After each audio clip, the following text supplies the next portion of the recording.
Around the world, many parents raise their kids on a diet of strict discipline. As I am the head of the house, I expect them to obey the rules, whether we are right or not. Rigid boundaries. Say sorry. You will not do again. My father controls my life every day. We're going to see some progress in 5 minutes. And immediate consequences.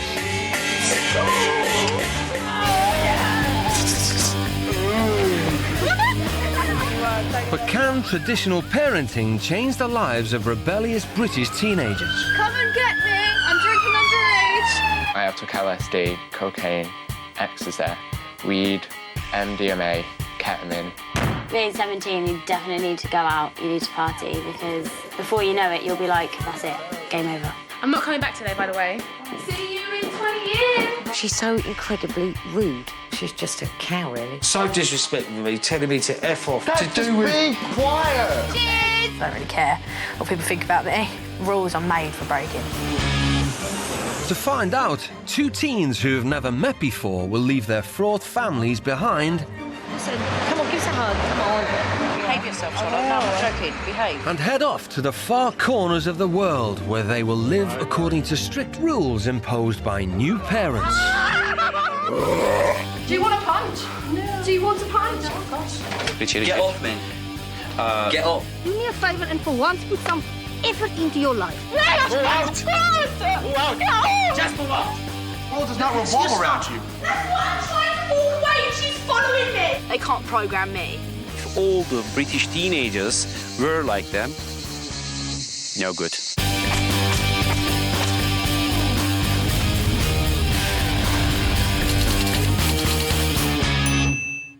What's your problem? Do you know how it is talking here? 18-year-old party girl Jade Bear doesn't know when to stop.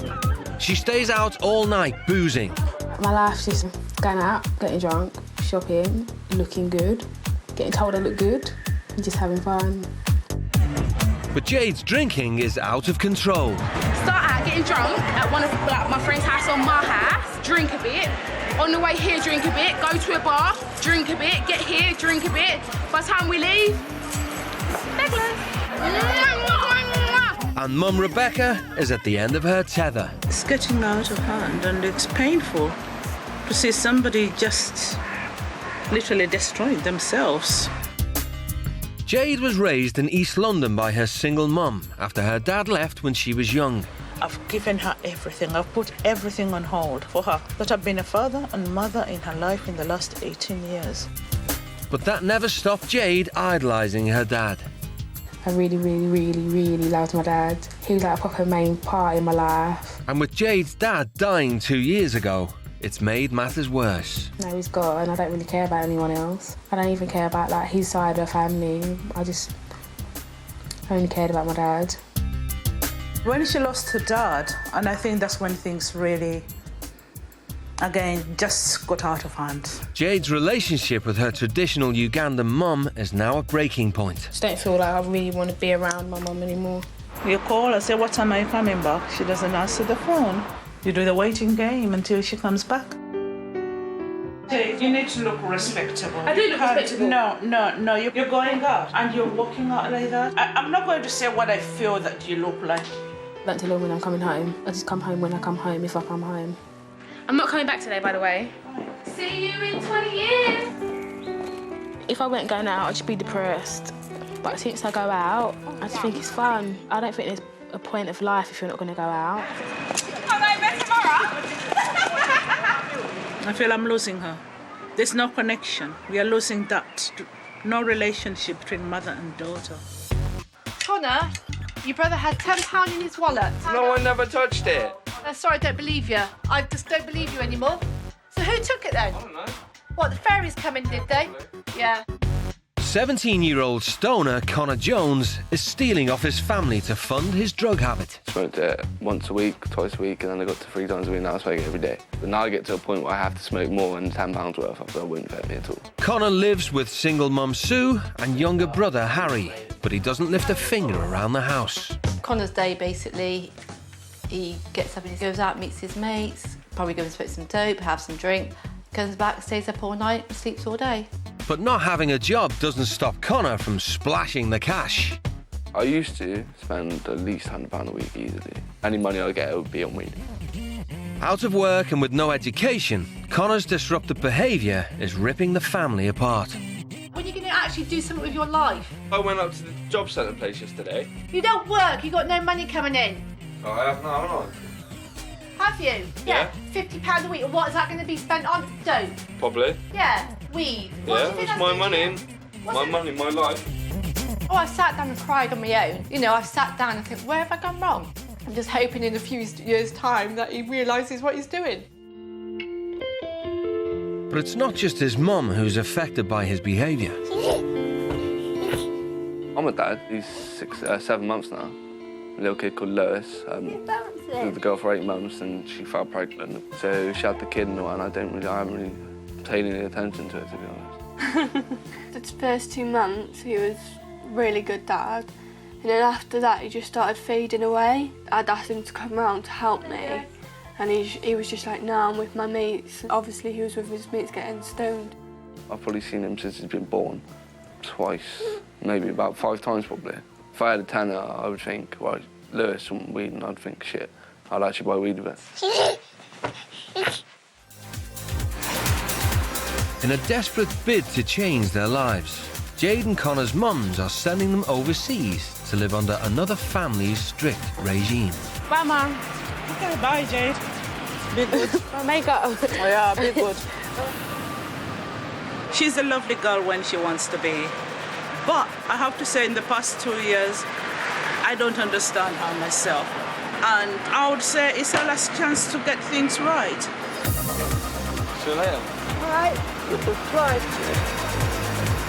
He has got a soft spot, but he can be very headstrong, and hopefully they'll be stronger than him. You're right. I'm Jade. I'm Connor. How you feeling? I'm well scared of you. Like, do you know? Yeah, nervous. But they ain't taking my fight. No, I need an image. Fine. All right.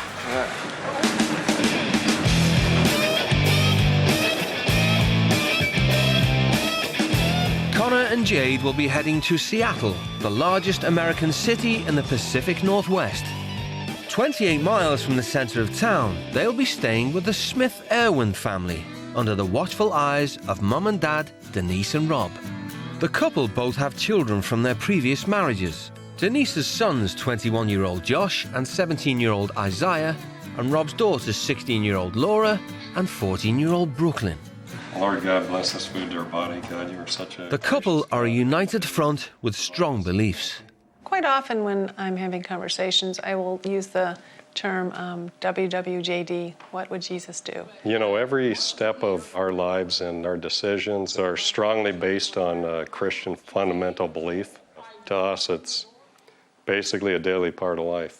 And it was their faith that helped Denise after an accident left her paralysed. The last thing I remember is crossing the double yellow line, and the SUV that we were in rolled over 3 times, and the roof crushed in over my head. So I ended up with a spinal cord injury. You have to make a choice, whether you're going to let that stop you or just make you stronger. I was already strong, my faith, that's what pulled me through a lot of this faith. Ooh, nice shot. But the accident has not stopped Denise handing out the rules and chores around the house. What you doing? My mom, she's strict. Looks like you tidied up a bit. Probably the most enforced rule, the number one, no drugs and no drinking or tobacco products. Go ahead. Guys, clean up. We're expecting them to follow our rules and deal with the consequences if they're not followed.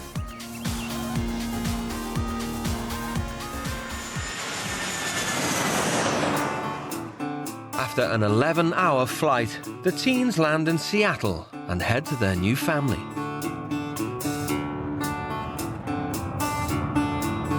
I just hope, for God, they're not just complete twats. I am proper nervous now. Now we're coming up to it. Whoa, look at that house. Oh, here they come. I think the one on the belly on him, that's the dad. He's fat, ain't he?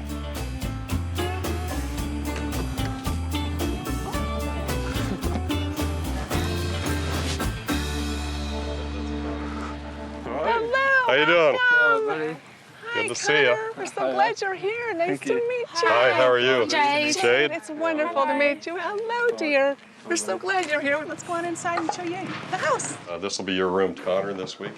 Oh, I know, yeah. I've never seen such a clean room. No, neither have I.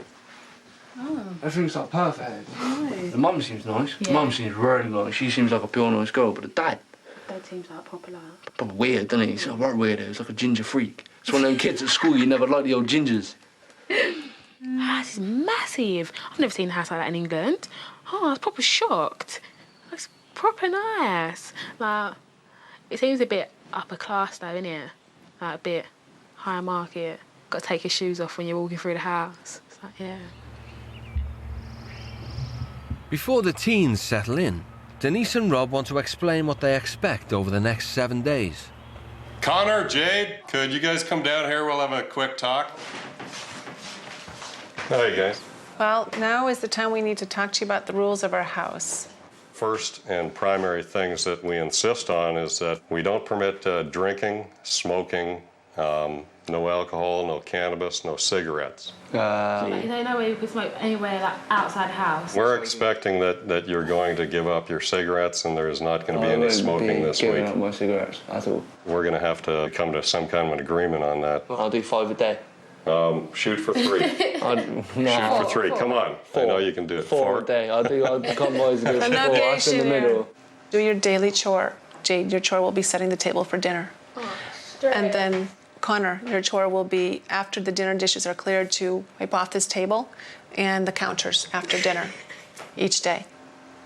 Computer we do have over there on the wall. There's one for everyone to use. You may use that. We do not allow Facebook. What do you use the computer for if you can't go on Facebook? There's an amazing number of things you can do with a computer without getting into a social network. I want to clear out something. The smoking, where would you want me to smoke? Off the premises. Maybe off on the street. On the street, toward the cul-de-sac. What, just like around the corner sort of thing, yeah? Yeah, it's the circle thing at the end of the pavement. Mm-hmm. Yeah. Oh, I'm going for fag anyways.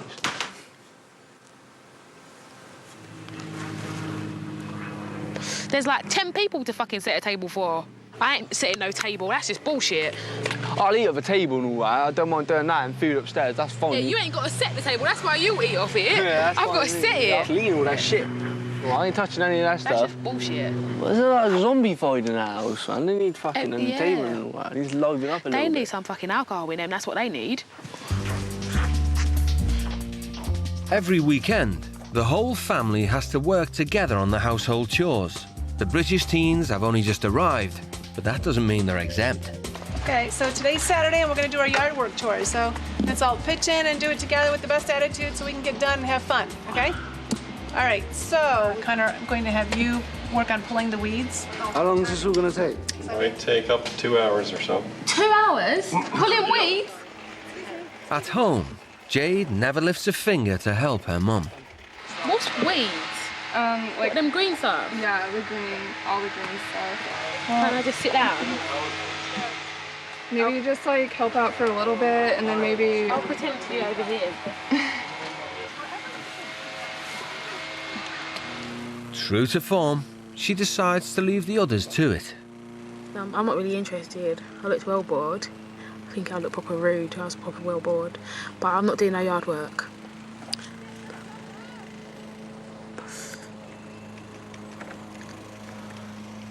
It's proper hot as well. Might have to pretend to faint. Yeah, I got really bad hay fever. I'm actually not lying. Do you? Yeah, like Okay. really bad.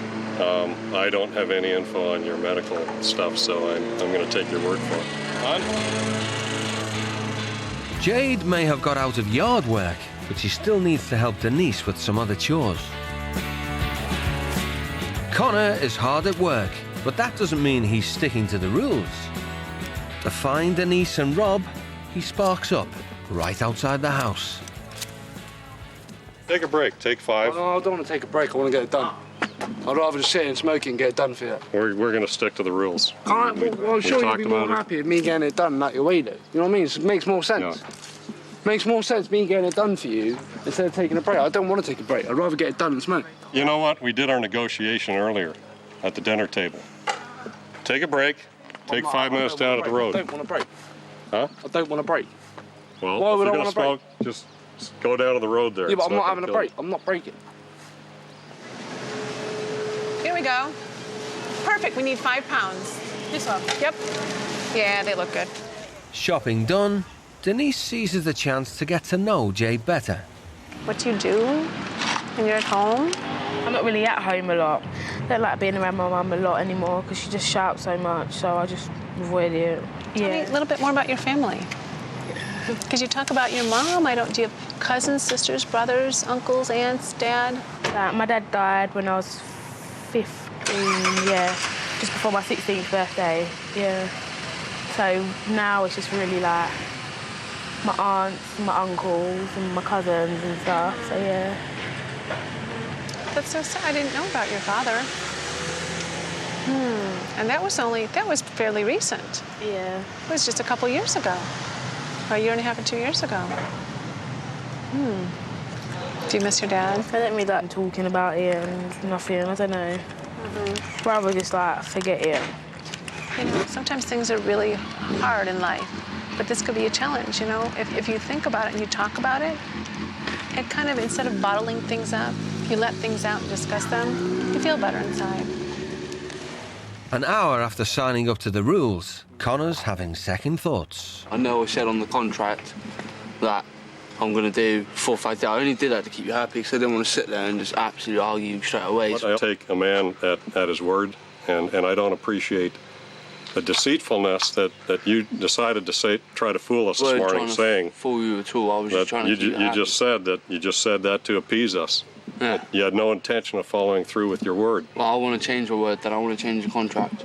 Then it's not going to work in this household because we are not going to permit somebody to come in and be smoking. Can we change how many I want a day then? Huh? Can't we just put how many I want a day then, change that? Listen, you want to compromise? Yeah. I want to change 4 a day because that is bad. I'm going to give you 6 a day for 2 days, and then we're back to 4 on Monday. Is that going to work for you? And don't tell me something to try to appease me. I want to know the truth on this. Because I got to make a decision whether or not I've had 2 now, so I can have 4 more. Yes. You're in? Yeah, fine. He's going to make some type of an agreement just as a way to pacify us. That's not good enough for a man. A man's got to put his word out there, and he's got to be honest to his word. So I'm holding him to his honesty.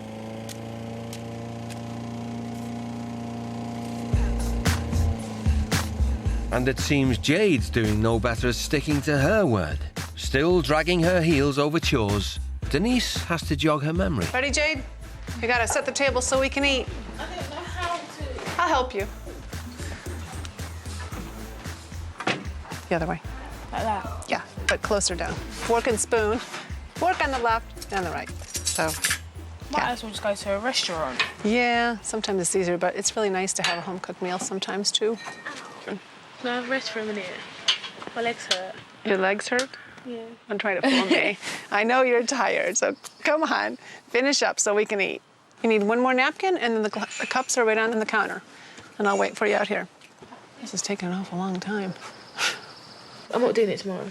That was proper tiring. But felt like a slave. Connor's also irritated by Denise and Rob's regime and vents his frustration on 17-year-old Isaiah. Smoking, well, that's annoying, that is. I hate that, but I'll keep into my word on that, so. Well, the rules are pretty strict, isn't it? Uh-huh. Oh, nice. I'm grounded this week. I can't do anything. Oh, you're grounded, yeah? I got grounded for 2 weeks because I came home late one time. What, just for coming home late? Yeah. Right, how late was you? I was an hour and a half late. That's it, you were grounded for 3 weeks? 2, yeah. 2 weeks, an hour and a half late? I would just go out anyways. That's awful. For Denise and Rob, the evening meal is the cornerstone of family life. Lord, you are my shepherd, I shall not want. Thank you for bringing our 2 guests here today. We love this opportunity to have Jade and Connor with us for the remainder of this week, and we hope it can be very productive. Bless this food to our body, amen. Amen. So do you always pray for every meal then? Dinner time meals, yeah. We feel it's important to be thankful for the things that we have. What's your favorite dish in England? Chicken and chips. Do you like your chicken done any special way? Barbecued or? I like Nando's. How? Do you not have Nando's here? No. We don't. What are they? I don't even have dinner with my mum, but if I do, I just go to my room or watch telly. Like, these people, like, they seem proper, like a proper, like, family, innit? I think sometimes you just want to do your own thing, but they seem like all together, like, you got to be all together. So, I don't really like it. It's just like when they go out and like do their meals and pray and all that, it's just so weird. It's just random and they do everything and everything's really organised and neat and they run everything day by day like a schedule sort of thing. I run my day by like a flow, just go with the plan and see what happens. If I want to do something, yeah, I'll do that.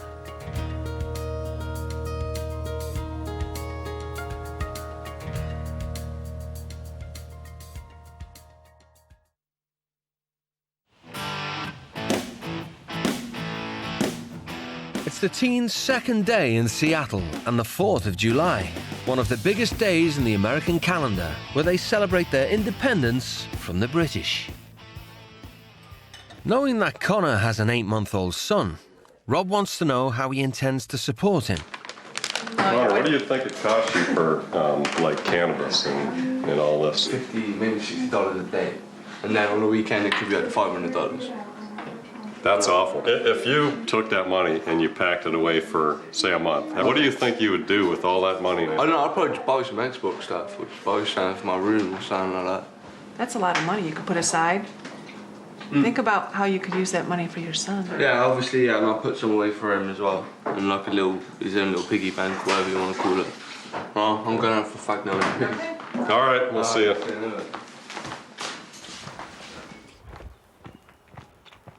I'd like to see him step up and state he's going to take on, you know, a manly responsibility for raising a good household.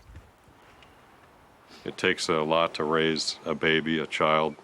He's going to be faced with some more difficult challenges than he's ever seen before.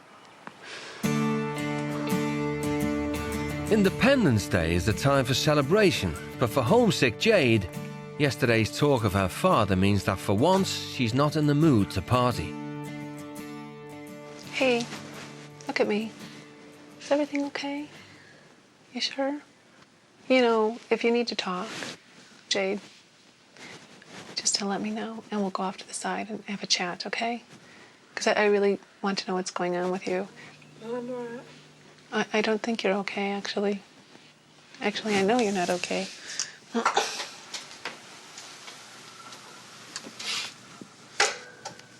Hey, I wish I could give you a hug. Can you come over and give me a hug? Just turn around a little bit. No. You're sad about something. No, I'm all right. I don't know. Jade, when there's tears rolling down your face. No, my eyes are just itchy.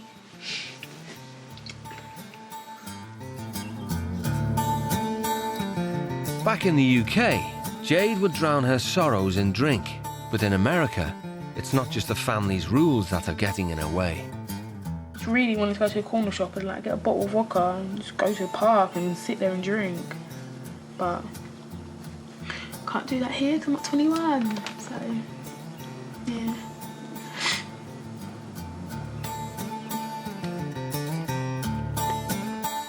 As part of the Independence Day celebrations, the Smith-Irwin family has been invited to a neighbour's party. For Denise and Rob, it's a good opportunity to test Jade and Connor's resolve. There's going to be some alcohol there. We don't want to take any of that. Well, I don't really drink a lot, so it don't bother me. How about you, Jade? You think it's going to be a temptation? Probably, but... Just remember our rules. No drinking, no smoking, no drugs. Same goes over there.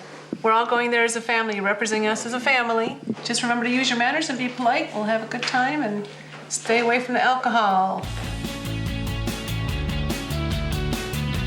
At the neighbour's party, being confronted with the temptation of alcohol means Jade can't shake it from her mind. Did you get drunk when you were younger? Like, did you go to clubs and stuff? I'm 21, it's pretty strictly enforced around here. Yeah. I started buying alcohol when I was like 14, 15. Yeah. I wouldn't call it a party. I would not call today a party at all. More like a little adults gathering. Loads of alcohol. I might smuggle one, just the fact that I want some alcohol. Get a little cup, put some.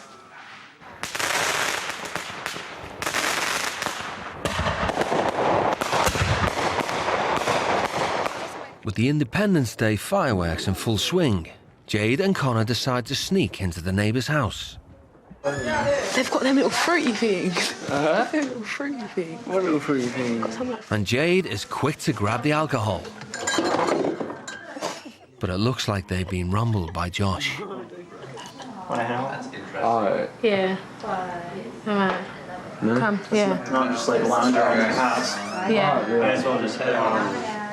Yeah.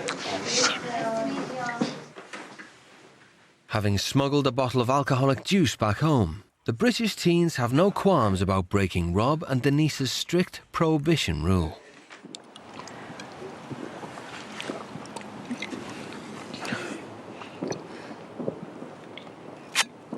I don't feel guilty. Connor might. What is there to feel guilty about? It's juice. Put it in the post box. Oh, pardon me. That is just grimy. What I did earlier, yeah, to say no.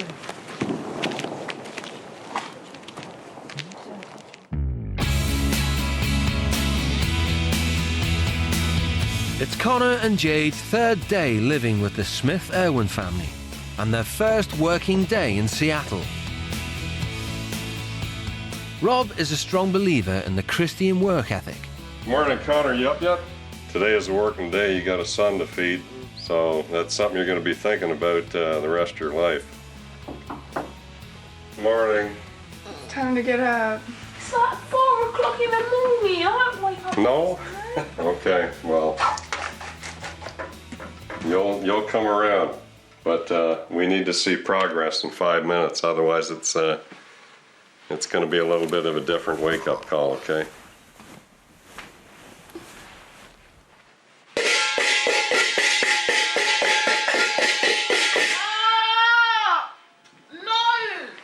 Huh? No, that's just really horrible.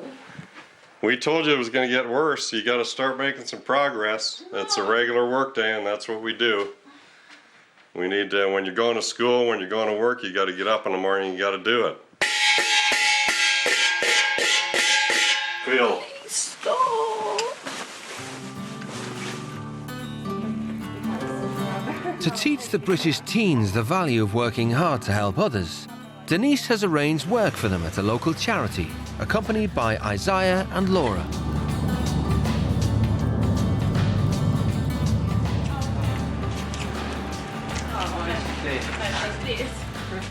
Taking charge of the teens is Jean, one of the shelter's volunteers.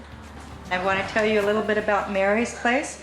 This is a day center for homeless women and women with children who are in maybe perhaps transitional housing. Like a homeless shelter. Well, I'm outside. Yeah. And she's quick to put the teens to work in the kitchen making lunch for the residents.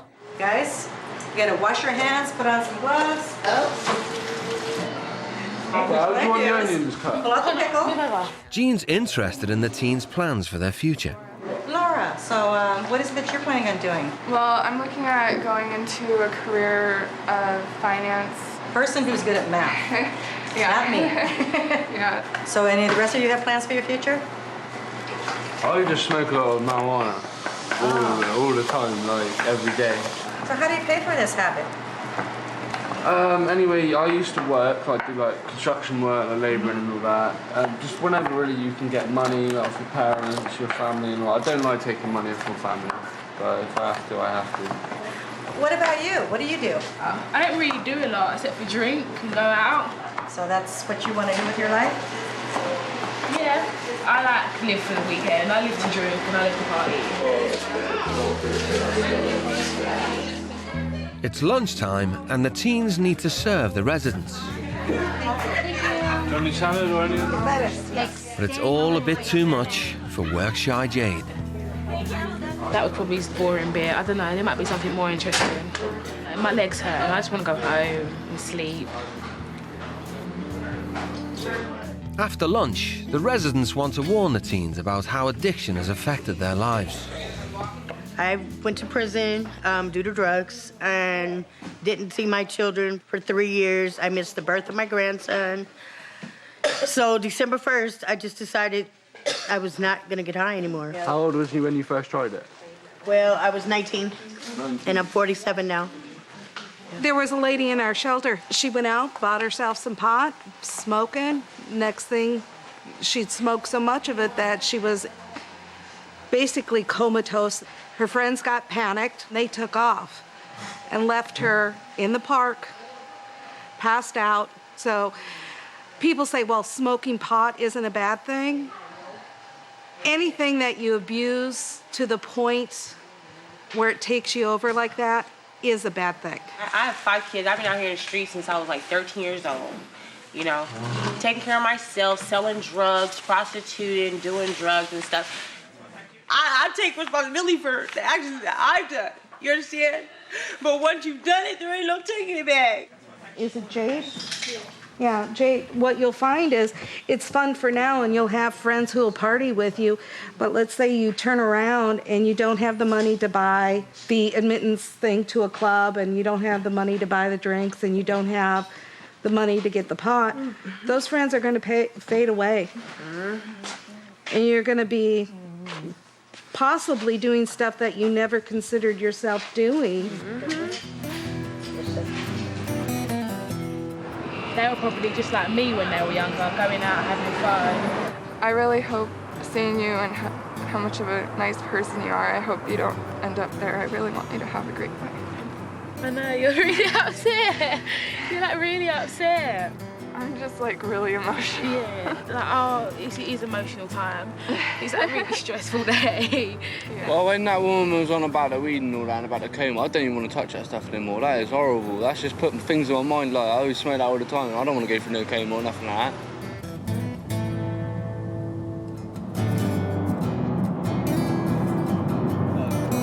You're an idiot. Connor may have turned his back on weed, but the war on drugs is not over. Denise has suspicions after the party, and she's summoned Josh. I saw the teens were going into the fridge with the alcohol in it. I don't know if they took any or they decided not to. They must have been pretty sneaky. Yeah. You didn't see them take a sip of it, though? You didn't see them open it? No, they must have stowed it away for later or something. Yeah. So you might have walked away from it and... Yeah, I'm guessing they took it here. Because that was at the very end of the party, and I was like, come on, let's go, guys. And then we just left and came home. Oh, it was at the end of the party. So, okay, so it was after the fireworks? Yeah. See, I was picturing... Okay. Right after you left, Got and we it. were about to go home. That totally makes sense now, because they had that time from getting the house to here. They could have been drinking it along the way or something.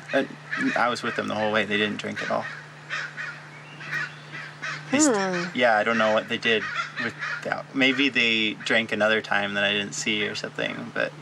Oh, what did they do with the bottle after they drank it? They probably brought the bottles here and they're not open. That's my guess. Need to talk with them. Yeah, I can't say for sure when I understand. the bottles. It might have been another time. And you know what? I'm not going to tell them that you told me that. Determined to dig out the facts, Denise calls Connor outside. Is there anything that you need to tell me that happened yesterday at the party? No. Nothing at all? No. You're sure? Yeah, I'm positive. Okay. Today I was informed that you and Jade had taken a drink. I haven't touched any drink or nothing like that. So obviously I'm still innocent until I've actually been proved that I've taken it. Can you send Jade out here, please? Jade, don't want you.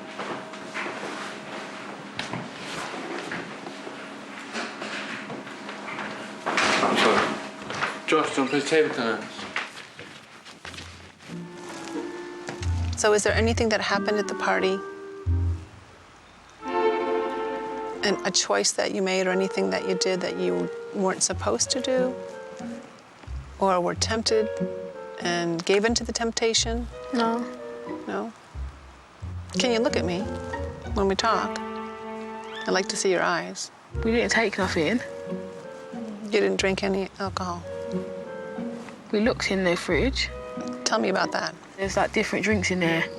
Then one of them dropped, and then like not dropped, like broke, it dropped. And I tried to close it and it hit it, so it made like loads of noise. Then I put it back in, and then yeah. I've been accused of taking alcohol from their neighbour's fridge. Yeah. So I don't understand why. I saw you guys looking in there, but I never saw them take any alcohol. And that's what I told her when she asked. I feel like they don't trust me at all, and it's actually really annoying and frustrating that they're just accused of something that we haven't done. With no concrete proof, Rob and Denise decide their best tactic is to give Connor and Jade the benefit of the doubt. My initial feeling is that I believe you, and I'd like to continue believing and trusting you. We don't know. Maybe you guys took a drink, but that's your own conscience. So you need to, stay true to yourselves in this. We care. We Absolutely. really care. We care a lot. And we just want to make sure that we're doing the best we can help you make good choices. Oh, I feel so guilty. I feel so guilty. You're all big about trust and all that, and they said they believed us and they trusted us, so I feel like shit, to be honest about it. Lying to Denise, so bad. So bad. I've never really felt like that before. I've never really had a guilty conscience, and that come up a lot, and I don't really felt really awful.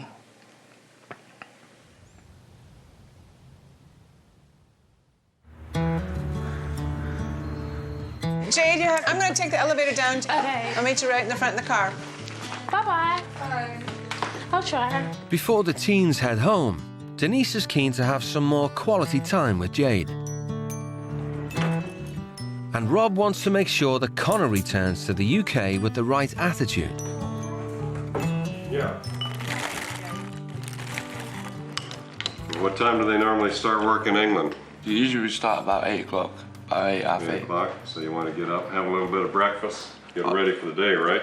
And if you keep on getting yourself involved in cannabis and smoking, you're going to be wasting a lot of that money that you work for. So think about all the hours you put in just to support that nasty habit.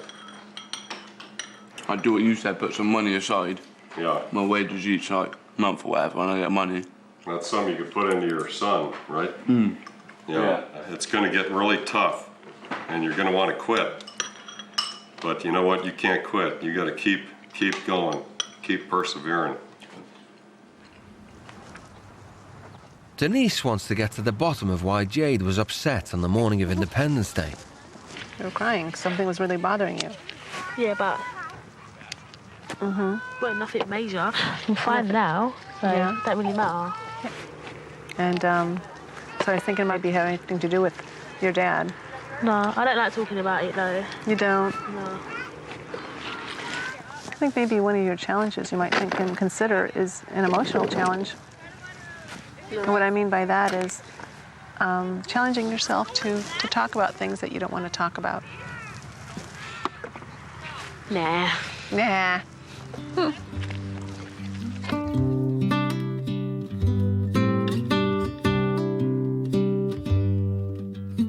Doesn't sound like she talks about her feelings about anything too much to anybody.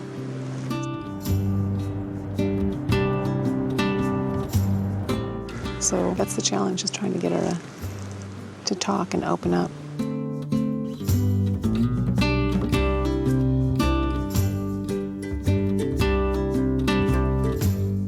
After some one-to-one time with the British teens, Denise and Rob have arranged for them to work with some young people with disabilities. I sometimes wear the shirt. Hi guys, welcome. I'm Ed. Hello, I'm Connor. Hi Connor. Hi Jade. Yeah. Welcome to Outdoors for All. So we've got a camp going on today for kids with disabilities, and we've got a lot of volunteers who are similar aged. The teens will be doing outdoors activities in pairs. Jade is teaming up with Brian and Connor with Michael. Michael, this is Connor. You guys will be kayaking and hiking buddies today. Remember that. Connor's keen to get to know his buddy a bit better. What, disability do you have? I like the schemes outdoors for all. You have small lungs? Yeah. Oh, so you have problem breathing? Oh my God, I don't want Having been born with underdeveloped lungs, Michael finds physical activity difficult, but it's really important for him to keep fit. Why didn't you have a race? Oh. You're the first one to get to there. Both of you, go on. Don't run across.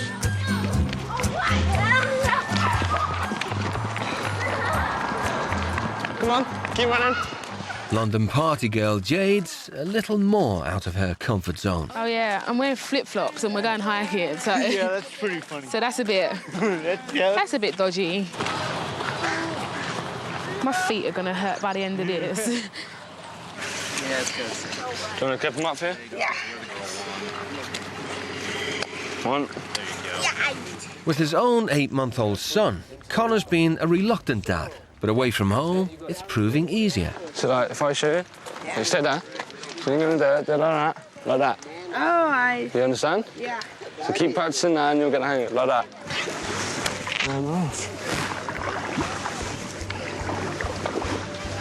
That's it. I don't like hiking. I don't like walking a lot. I'd rather get a bus up here.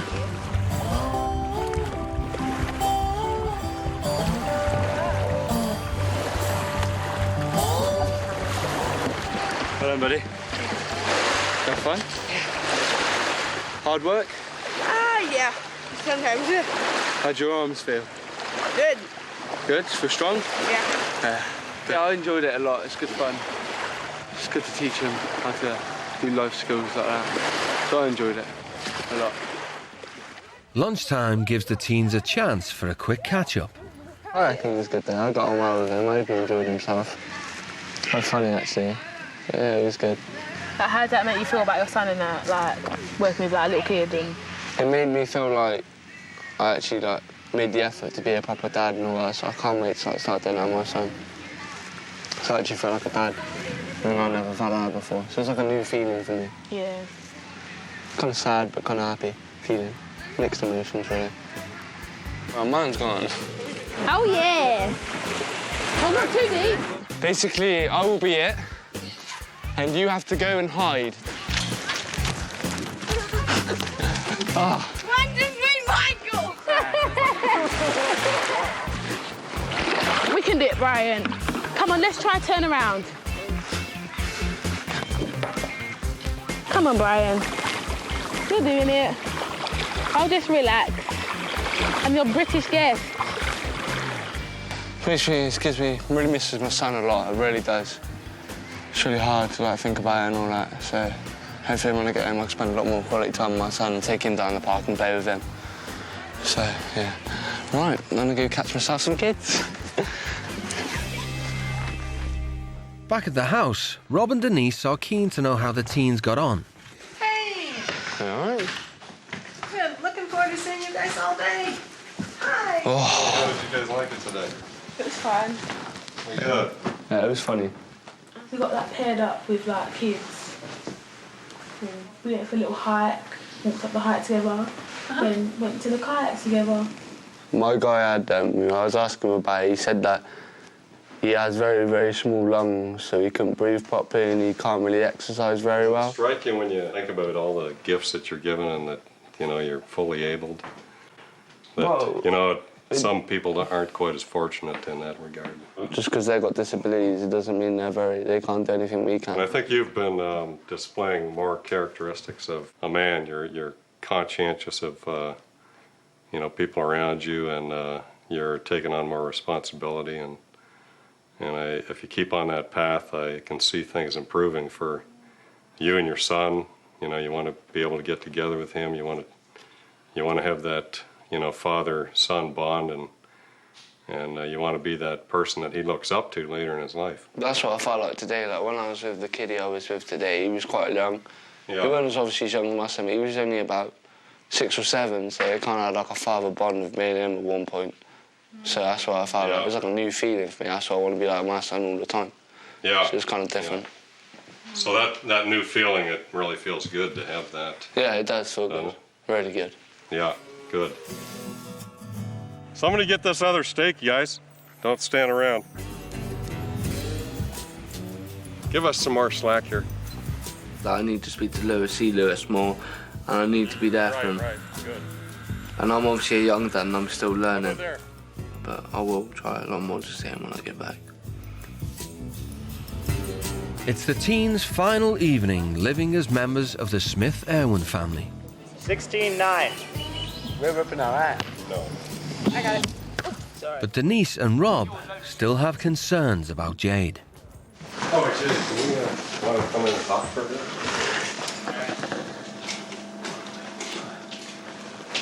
We haven't talked that much about your dad. I don't actually know what I feel. I haven't actually got a feeling about my dad dying. It's still not that real, if you know what I mean. Because no one really told me what was going on, so I was just like, oh, I might, because I was just like about to do my exams, so no one really wanted to say, yeah, your dad's like dying. When's the last time you saw your father? I ended up going out on the Saturday. I went to my friend's house, and then my mum tried to ring me like over 50 times. Oh. I just chucked my phone in my bag, and that's what I always do. And she tried to ring my friends, but I was just like, just ignore it. So. Do you felt like you had time to say goodbye? No, I felt really guilty. I think that's probably why it's worse, because I feel really guilty. He wouldn't want you to carry any guilt like this, really. Do you think you've ever grieved your father's passing? No, I don't think I did it properly. I think it was a bit... I think my grieving was drinking. That's how I got rid of my pain and stuff. That's why I just carried it on.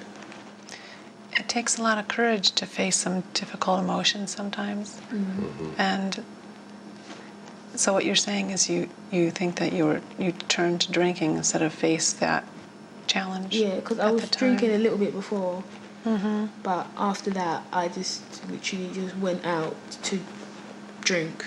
I didn't usually go to school, but on school, like even sometimes during the school week, I'd drink, and I'd have exams the next day, and I'd drink in the morning. But I think it's just carried on now. I've just got used to it, so I would just drink. I think that's a huge self-discovery that you just made, and you just said that out loud. Because it's the first time I've heard you speak about it. Sounds like you've been doing some thinking about that. I never actually talked about my dad dying and that. I never actually thought it was real until today, so that's why I'm kind of like, oh, maybe I should talk about it. 'Cause I don't know. Like sometimes you wake up and you're like, oh, let's talk with my dad, but you can't. So you're like, oh. I think I blamed my mum. I blamed my aunts, my uncles, and everyone that really knew for not telling me, but like being able to talk about it made me feel a bit better. I can't wait to go back and see her and see how things change and that. And I don't know, maybe I'll stop going out, because sometimes I just go out just to defy my mum.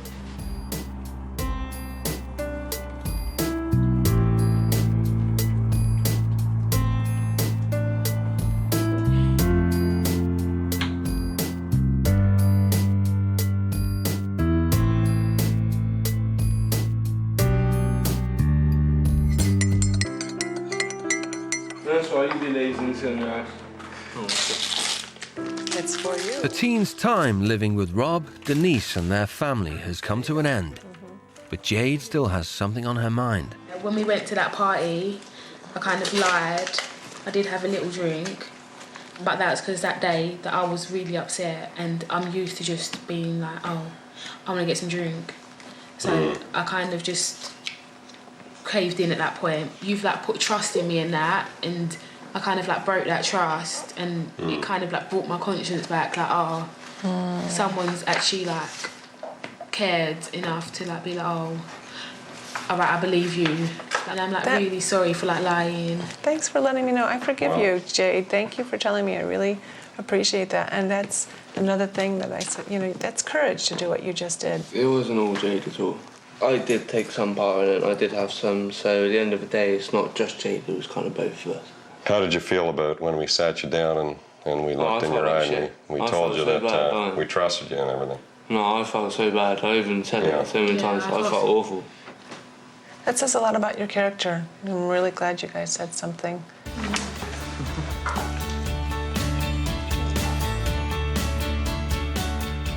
I've learned too much this week. I've learned how to talk to people better. I've learned how to get up early. I've learned not to be lazy. I've learned how to just go out and have better highs and then just smoke weed. I want to be a dad, yeah, definitely. Because I took responsibility of bringing him into the world, and nothing worse than not having a dad, being brought up without a dad.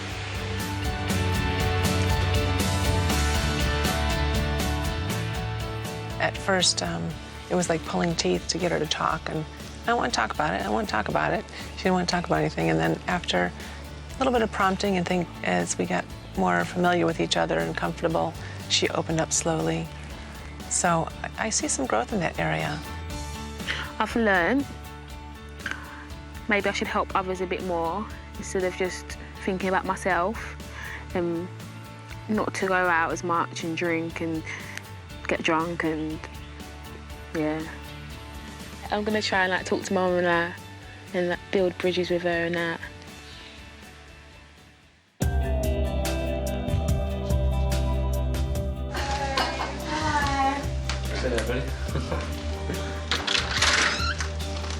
Just want to say goodbye. Thanks a lot for coming out this week. Thanks for having me. Give me a hug. Thank you for letting me. You. Stay the weekend.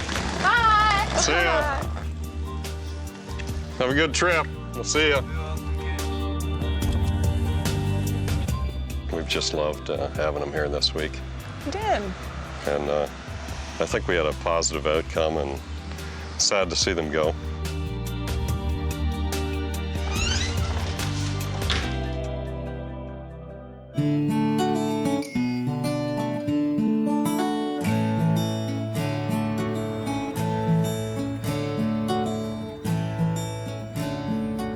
Hopefully, this time away maybe has made both of us think and think about one another. So as they say, absence makes the heart grow fonder, and I feel I've missed her.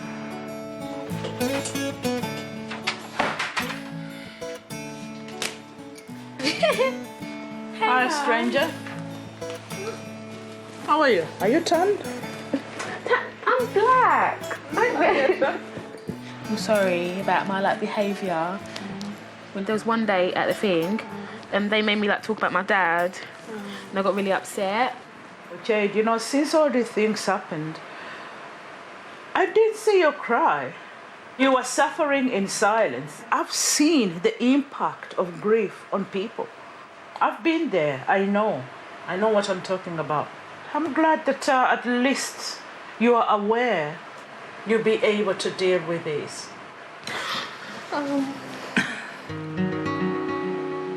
Talked to them that, and it was like, it's good.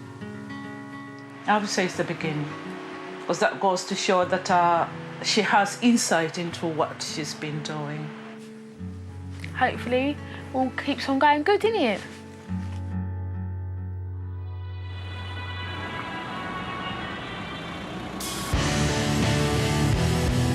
It's the chance of a lifetime for him to go and do this. If he come back and he went straight back into his old ways, it would devastate me. I think I'd be really upset.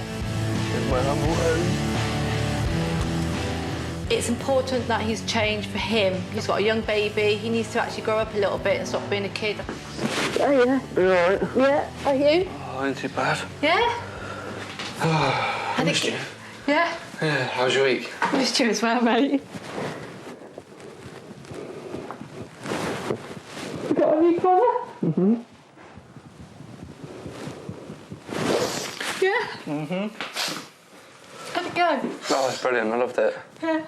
Every moment of it. Oh, stuff I did was incredible. I ain't touching weed again. No way. Fuck that. The stuff I seen. No way. Never cried when you came over before, mate. I loved it. Every moment of it. Yeah. Brilliant. I got so much to tell. Yeah. Every day was just changed my life completely. I took your tenner, which I'm not proud of, And I'm sorry, obviously I wasn't all in the right mind.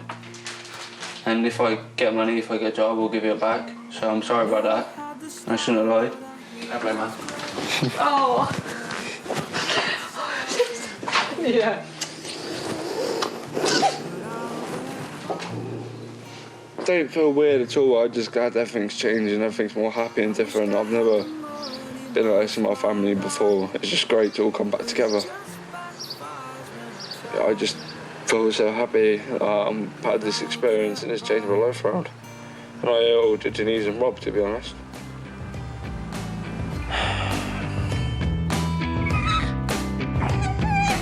I've been seeing Lewis a bit more when I've come back now, and it's just a lot better. He's actually starting to realise I'm his dad, and it's just really nice to see him smile with me and know who I am. 1, 2, 3. When I was on drugs and drinking, I didn't really care too much. The only thing I cared about was getting high and all that, but now I would drop anything for the world for it, and now it actually means so much to me. It's just an incredible feeling. It's just one of the best feelings in the world.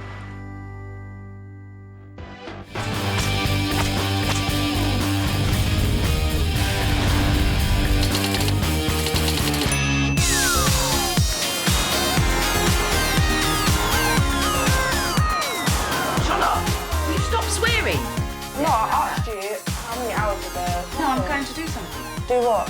It's none of your business. Exactly, nothing.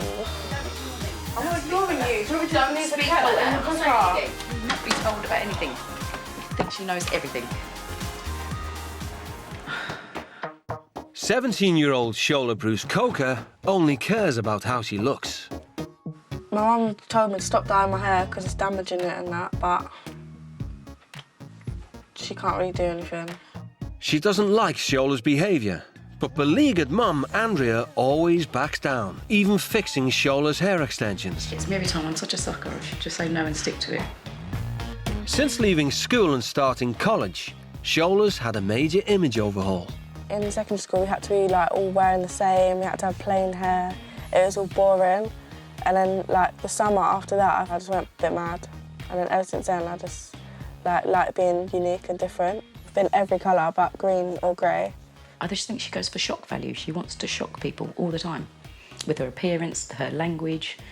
She's always been a very confident girl, always been very sure of herself. She loves to stand out in a crowd. She loves to be the centre of attention. Shola's parents split up when she was 10, and she and brother TJ live with their mum. It was complicated for ages, but I didn't really mind. I knew it was coming. I'm not really bothered because I still see both of them. Yeah. Mum Andrea works shifts and has no time for Shola's laziness. My room's so messy, man. I actually do need to tidy it up. I just can't be bothered. She doesn't believe that she has to work for anything. Everything should be given to her.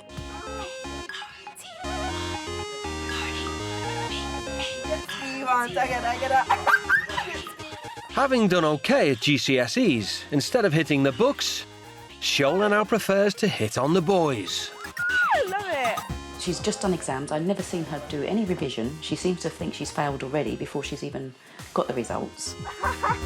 Now Andrea is at her wit's end. Shut get him out. Do you want environment health around here again? If this is how she's spending her free time, I'm glad I've seen it here in my own home to know that she's even more out of control than I thought she was. I love this girl. Yeah, me. The party don't start till I get there. In rural Wales, 18-year-old Joey Birch is binge drinking to hide his extreme shyness. He's a rebel. Your inhibitions go away, so it's easier to talk to people, to make new friends, to make conversation. Parents Linda and John moved to the Welsh Valleys thinking it's an idyllic place to raise their kids. But Joey, youngest of 2 boys, struggled to make friends. Unfortunately for him, there was nobody around the area of his age or that he got on with. He was very much a loner, and suddenly now he's gone the opposite way. He's got a large circle of friends who we know very little about, to be truthful. Despite being talented at art, Joey's flunked out of college and spent the last year drinking his life away. I just feel a bit like I don't really have much direction, and I think that's partly why I do sort of go out and get wasted because it's like you don't have to think about reality, you just sort of escape it. When he's at home, he drinks openly during the day. I get mixed up with all your... Well, why bother even trying to keep up then? Obviously, you say like, oh, who was you with last night? It's like, oh, they're just names to you. You don't know them, so it doesn't really matter, does it? Maybe I don't know them because you never bring them home. Well, yeah, I've had mates. I've got a good fortune. Feeling guilty about his lonely childhood, Joey's parents let him get away with murder. Why are we worried about you? Am I supposed to feel guilty about that? You're not meant to feel guilty at all. You carry on doing your thing. And ferry him to and from his all-night parties. If his life's so shit that all he wants to do is go out and get wasted and that's the only time he can enjoy himself, then that makes me feel bad. As a parent, it makes me feel bad. To get the troubled teenagers back on track, their families are sending them to live with super strict parents on the other side of the world. Please be good. I will. Behave yourself, Charlotte. No, I'm not joking. Behave. Good. I just hope she comes back better behaved. Living 200 miles from Heathrow, Joey's saying his goodbyes at his front door. Bye, sweetheart.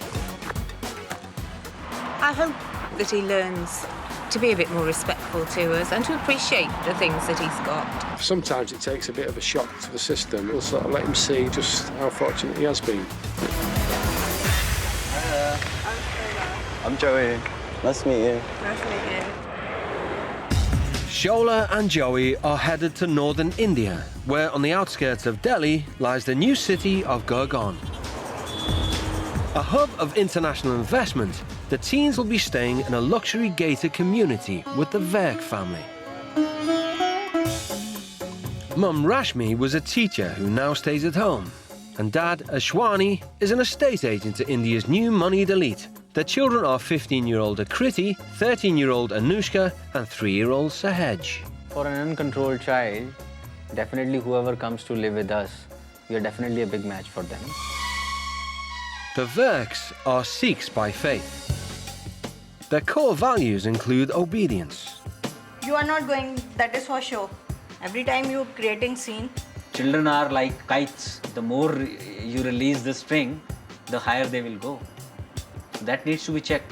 And education is key, with homework checks a regular feature. In 18 days, if you tell me there is no chemistry work, then I'm a fool. It's his love that's showing the scoldings, you know. He wants me to do everything right.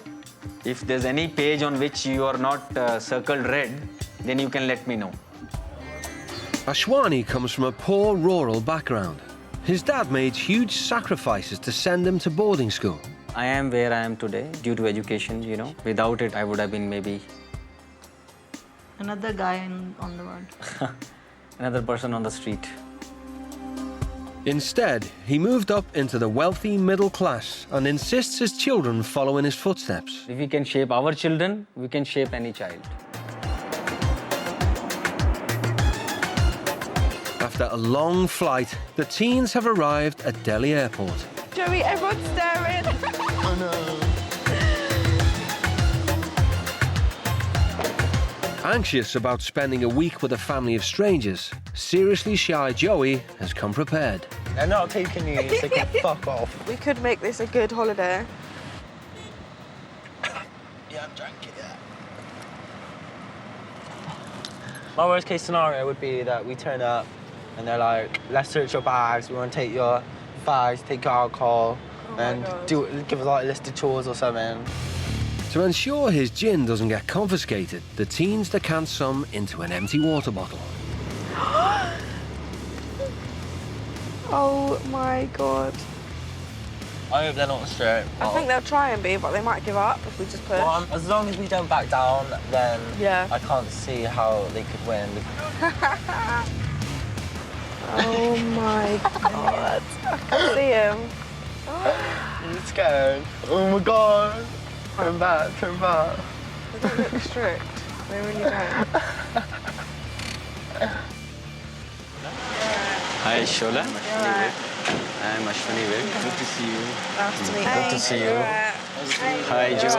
Nice Good to meet you. Good to see you. Nice to meet you. I'm Joey. Yeah, I'm Rashmi, your mom. Come, please.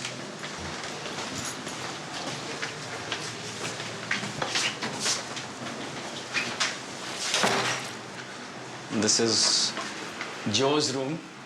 Going to For be the time Joe's being. room. Yeah? I hope you like it. Yes. Yeah? But Shola won't have quite as much space. You'll be sharing this room with the other children. Your sisters Two, will you would sleep say. with you. You are the elder one now. Yeah? Fine. I'm a bit jealous because Joey got his own room with a fat TV and I've got a share. Not only has he got a room to himself, but Joey's also got his own balcony. They seem quite like welcoming. But obviously, like, I don't know, the mum seems like she's got the potential to sort of be a bitch. I was actually shocked when I first saw them Yeah. because I'm yet to come across such oddly dressed up children. What kind of hairstyle Shola is having it? I don't know. Why they need such kind of hairstyle? Shola, will you come down, please? Mr. Verk is a great believer in the power of communication. Yeah, Joey, have a seat. Shola, please come this side. So at the first opportunity, he wants to talk through the house rules with the teens. See, now that you are in part of our household, there are a few things I would like to be very clear upon. Shola, please look at the rules very carefully. Only wear respectable Indian and Western clothes. Casual jeans and decent tops permitted. For Indian girls, definitely. Respect is to cover their body. That's the thing. I'm in India, but I'm not Indian. Sometimes someone's image means a lot to someone. As a parent, I must tell you that we don't have to attract trouble once we are out on the street. Smoking, you're not allowed. And if you have any smoking packs, I would definitely want them right at the table. Do you have any? No. Be true to yourself. All right. Of course, the most important, drinking liquor. Do you have any of such habits which I may not know of? More like alcohol. No. Good. You are going to go to the school tomorrow with the children in the school dress. In the school dress. We may like to change the hair color. Who? Yeah? No. Yes. Change my hair? Yeah. No way. Good luck. Saved by the bell, Ashwani's daughters are home. Model examples of school children. Hi, Akriti. Hello, Papa. Hi, Anushka. Come. Akriti, this is your elder sister, Shola. Hi. Anushka, Shola. And that's your elder brother, Joey. Hi. Akriti, Anushka. I hope those are easy Indian names to remember. Right? Good. Oh my God, she looks like prostitute having red hair.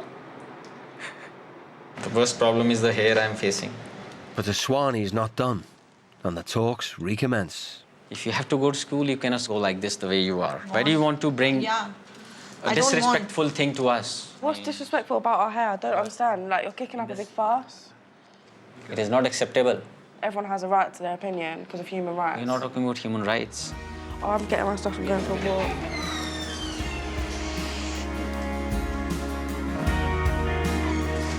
I'm feeling so stressed. They want to know, like, everything. They want to be all up in your business 24/7, and I've only been here, like, half a day. But let's go get drunk. Joey and Shola still have their cleverly disguised gin. That's the job. I put the rest of that gin into this bottle so it looks like water. And I'm supposed to be drinking a lot of water, so they'll think it is water, but it's not water. I'm a genius, I know. The teens want to go for a walk, but Shola's outfit goes against rule number 1. I think if you want to go down, please change your clothes. Otherwise, stay here. Don't go. Do you know what? Fuck's sake, I'ma just do it. To get everyone off my face.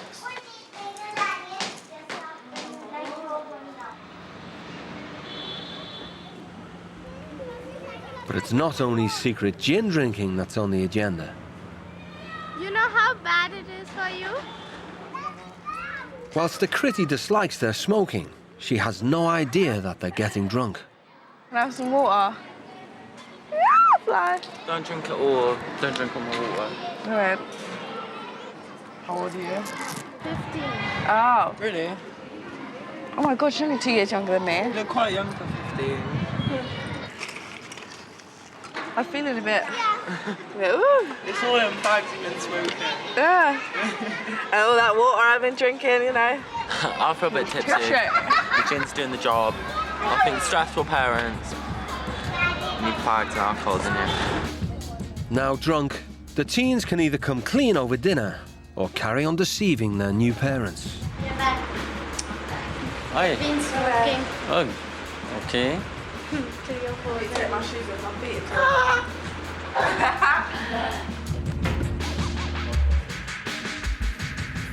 Would anybody like some buttered toast?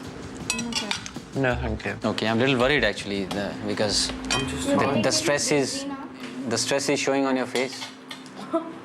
I'm just tired. It's like Okay, I'm sure. It's like Let's a bit see. overwhelming, to be honest, being here. Like the whole of India, like didn't expect it, and it's a bit overwhelming. So I just need to sleep, to be honest. Good. No, you should rest immediately after this. Akriti, Yes. give him something cold also to drink. He should not be short of liquids. I've got water, like my... No, water is. Drinking lot of water. Yeah. I like it. I'm making up all these bullshit excuses. I'm like, I'm so tired, all the jet lag is getting to me, like all the heat. And I can't even see in a straight line, everything's just like all blurry.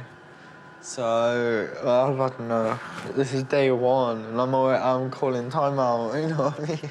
No one's clocked, I don't think. No one's really. I think they just think we're a bit weird. But oh well. They're pretty interesting. They're behaving normally, just that they were too tired today. Let's see, because a lot depends on tomorrow, how they behave in the school. Tired.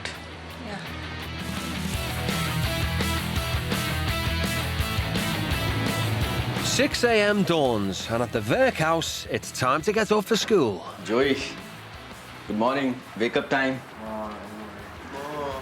Shola, wake up. 1 minute. Joey's hangover cure consists of an illegal cigarette. I regret drinking too much, so I feel like shit, so I'm banging out.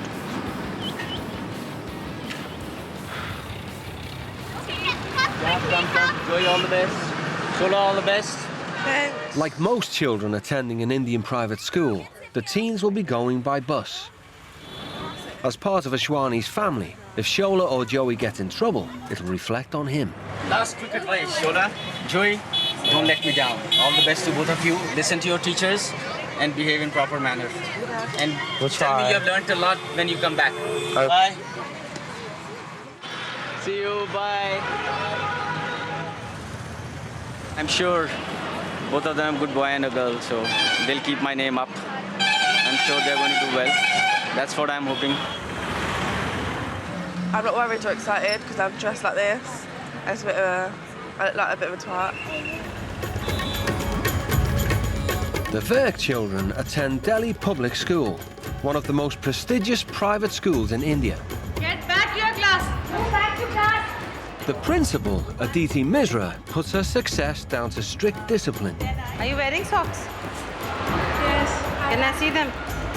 Discipline is, according to me, the cornerstone of any good education, not just today, but throughout life. But Joey, who hasn't been to school in a year, is used to doing whatever he wants. You're so happy about it? We're rebels, we don't care.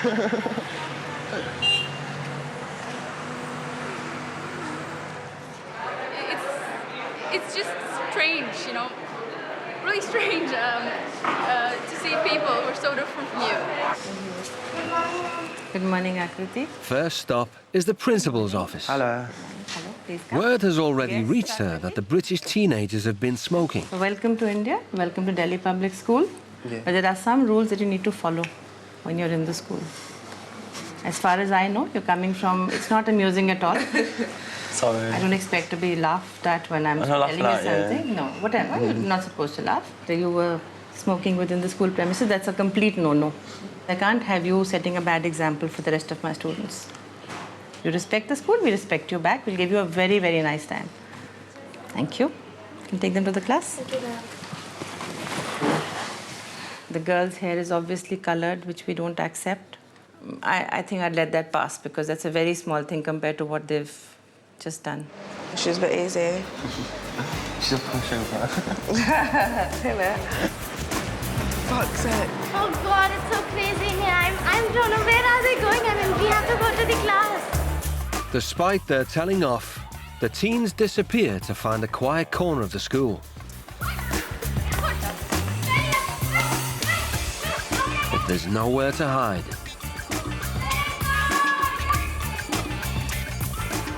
Come on, let's move. Can we move, please? Yes or no? Oh, should we just go? Let's move. Come on. Let's go. So everything's full like that. Let's walk. We're walking. They've been caught in the act by the vice principal. Joey and Shola are escorted to the head. I'm not allowed you to sit down, ever. Sorry. Can I have the packet? No. She's not going to give it back. Thank you. Do you want my lighter and all?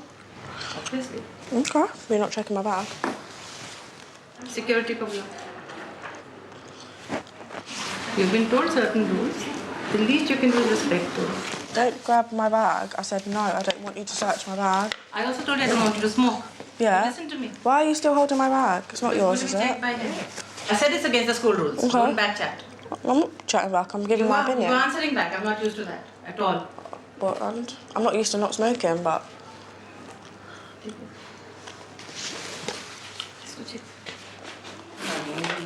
Yes, I will. Hey, where are you going? Joey doesn't want his stash of gin hidden in his bag to be discovered. Please come. Get off me, please. No. Get off me.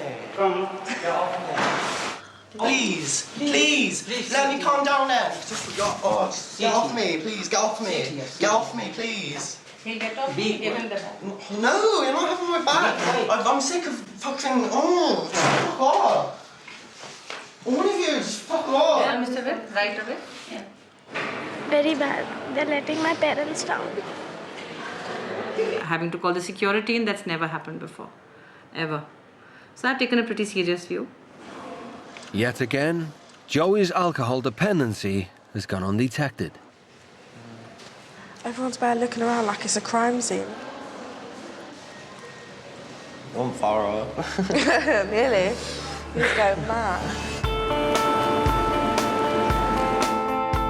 Ashwani has no idea why he's been summoned. Thanks for coming at such short notice. The moment they came to school, they were caught smoking. Right. Well, to cut a long story short, we won't be able to keep them in the school. I would literally request you to just give me one more chance because I would like to speak to them later in the evening. It's a request which I am very with heavy heart I'm making to you. They'll go home today. They Okay. won't stay here today. Okay. On Monday when they come, should this happen, Yes. they will be taken home immediately. Okay. Right? Thank you so much. Joy, bro, come, Shola. Let's go home.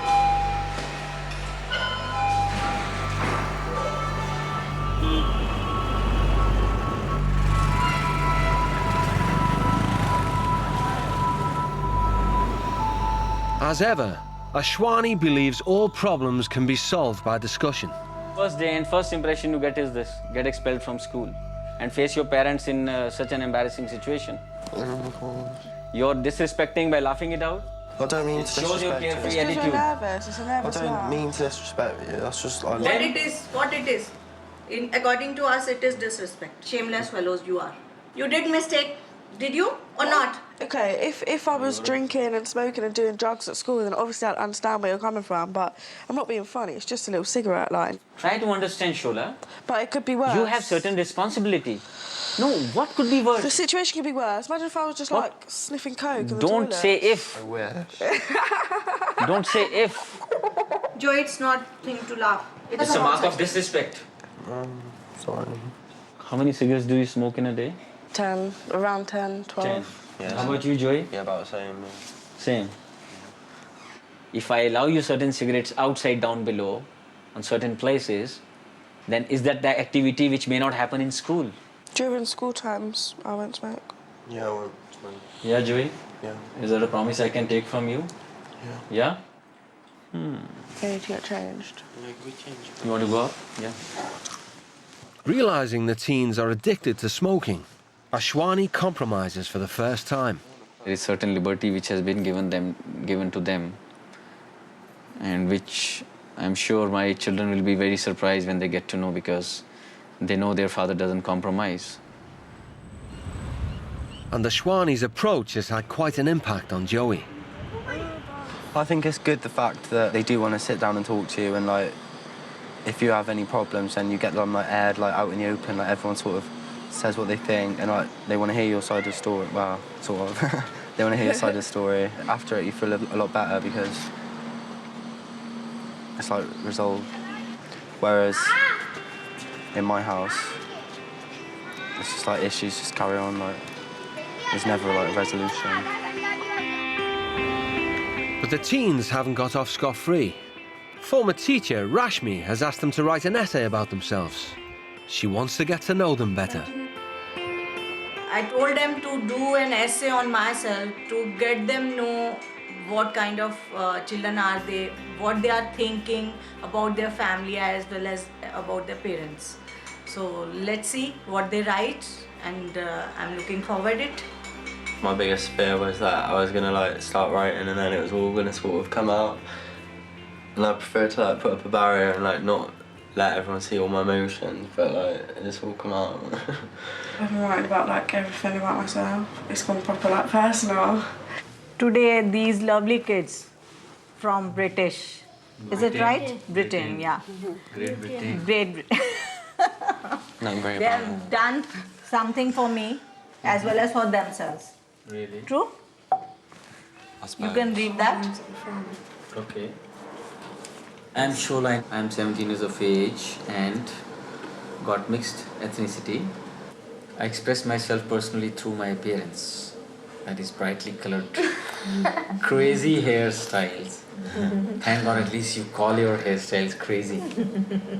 Unique. My appearance is very important in other ways too. Example, how people see you or judge you on the outside. Another way of expression for me are my body, face, piercings, tattoos. Are you sucking your thumb? Why is that? She's nervous. Really? But that you didn't write here. I want to clap on that. At least you know, I appreciate, you are very true. You didn't hide anything. My name is Joey, I'm 18 years old and I don't have a job, that's fine. And I don't go to the college. I feel that I have no career plans. And I failed in regards to my education. You know, Joey, failure should not stop you from doing so many things. Yeah, I know. If you know Einstein, he always failed in mathematics and he went on to make the most complicated theories in the world. But I fear that I am a lost cause. It's so much easier to forget about my problems than to take responsibility for the pain I have caused to my family and to myself. Somewhere along the way I have got lost and become out of control. Your family always has time for you, beta. If you ask your parents, they always have time for you. It always ends in the Some mouth. problem or the other. You just tell your mom, I want to say something. Can you listen, please? You can always say. Joey, if you really feel this, it's a thing which you can easily overcome. I'm used to putting up like a barrier, so it's quite like a daunting thing to do. But I suppose it feels like they sort of know me a little better now. Like maybe they can understand like why I do some of the things I do, and that I'm like actually human and I'm not just like a robot who misbehaves. Keeps everything to himself. He doesn't like to like talk to people about his problems and that. But I haven't learned anything about myself really, not yet. Okay, both of you, good night. Had a good sleep. If you know somebody a little bit more intensely, you can definitely find a way to get through to them, to reach them and tell them, look, this is the way it should be done. This is not right. I don't want that they should change for a week or so. I want they change deeply from their heart. Permanently. Permanent. And learn some good things from us.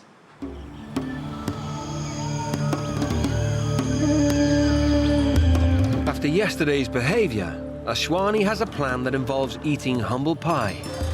He's taking the British teens back to his roots, poverty-stricken rural India. Really want to get them feel the life is tough out there, because That's where I come from. And if you don't educate yourself, you can still end up in that same place. The teens need to wear respectable clothes for the trip. But yet again, Shola's worried about her street cred. Wow, what's wrong with this? Look where her length of the suit is, right up till the knees. Yours is the same story. You keep comparing me, but I'm Not comparing. The length you were saying, you had a problem with the length. Why do you want to be odd one out by tying up the knots? Just leave it loose. I'm covered. It's not a party time there, you know? You lot bought me this, I'm wearing this. What more do you want? This is the furthest I'm going to go, so you might as well just do it. You're trying to make a favor that I bought you this, you're wearing it. Since we are going to the countryside, which is an Indian one, you need to wear an Indian dress. That's it. That's what I'm trying to explain to you. You want me to get out my hot pants? You can just put it down, you know? No, it's not allowed there. That's what I'm trying to tell you. 20 kilometers away is the village of Abaipur, where there's no water supply or electricity, and newly married women keep their faces covered. In contrast, Shola's barely covered her behind. It seems Ashwani's picking his battles. How are you, Captain Sahab? Akriti, my daughter, Anushka. This is Joy. And that's Shola. Captain Sharma is a family friend. I've been brought up here, so I do want to show you how life is in an Indian village. Yeah? Where I am today, I also started my life from here. I would want you to know what life is about in these parts, yeah? Come. Here, the extended family is vast, and showing respect is critical. These are your aunts. Okay, same family in the village for many years. Okay? And they've been living here since then. Used to go miles away to fetch water in such earthen pots on our heads. You have to carry it for miles. They don't have like the appliances and like electronics and everything here. They have to do everything by hand, like put a lot of time and like effort in. I suppose it makes you feel lucky for like what we have back home. Not in a rude way, I've seen it before, because I've been in Africa. Most of this village struggle to make a living as farmers. I'm going to ask my children to cut the grass here and cut the plants, which is a cornfield, basically. I just came here just to stand in a field. That's so fucking pointless. Then your earlier generation has done. Try it out. What you did? Shola, why are you standing there? Come here. No, just really, here I'm asking you to stand. Interested. You can see it? I can see. Yeah, okay, good. And mind your fingers. And it's just with one stroke of hand you need to... See that?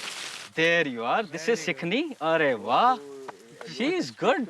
Move here. Joey. Joey, do, yeah, just one plant. And yeah, just push. There, Joey, it's so easy. You're doing it with great thing. That's interesting, Shola. I'm not doing it. Most of the women do it in the village. Give me, I will do it. You keep saying most of the women do it. I don't care. That's fine. I understand you don't care, but this is what life is. There are many things you don't care. I've been in Africa. I've seen. There are many things in the life you don't care. That's the point. No, but like you're putting it down to women. I don't care. That's sexist. Because in this day and age, where I'm from, women and men are both I'm not taking you to independent. Stone Age. I'm trying to explain you how difficult I'm life just is. saying, I just want to go home. We'll go home. We'll when? go home. You don't keep worry. saying we'll go home after this. Yeah, after this we'll go home. No issues. Yeah, but you said that last time. I've got one cigarette left, and I'm hot and I'm tired. And I've got to wear this, and it's boiling. I think Shola, like, I don't think she was like trying as hard as she could have, like with, like trying new things. Like obviously, yeah, it's like going to be different, and like you're not going to enjoy everything. But I think like I've been trying to like make the effort, whereas I think she's been a bit like, just like sulky. Today's been shit. I hate it. I just want to go home. Shola particularly is pretty stressed out. Joey was, in fact, more curious, you know. He wanted to see a lot of other things, activities. But I think he's just wanting to accompany Shola. And I would have loved to, you know, continue with a couple of more activities.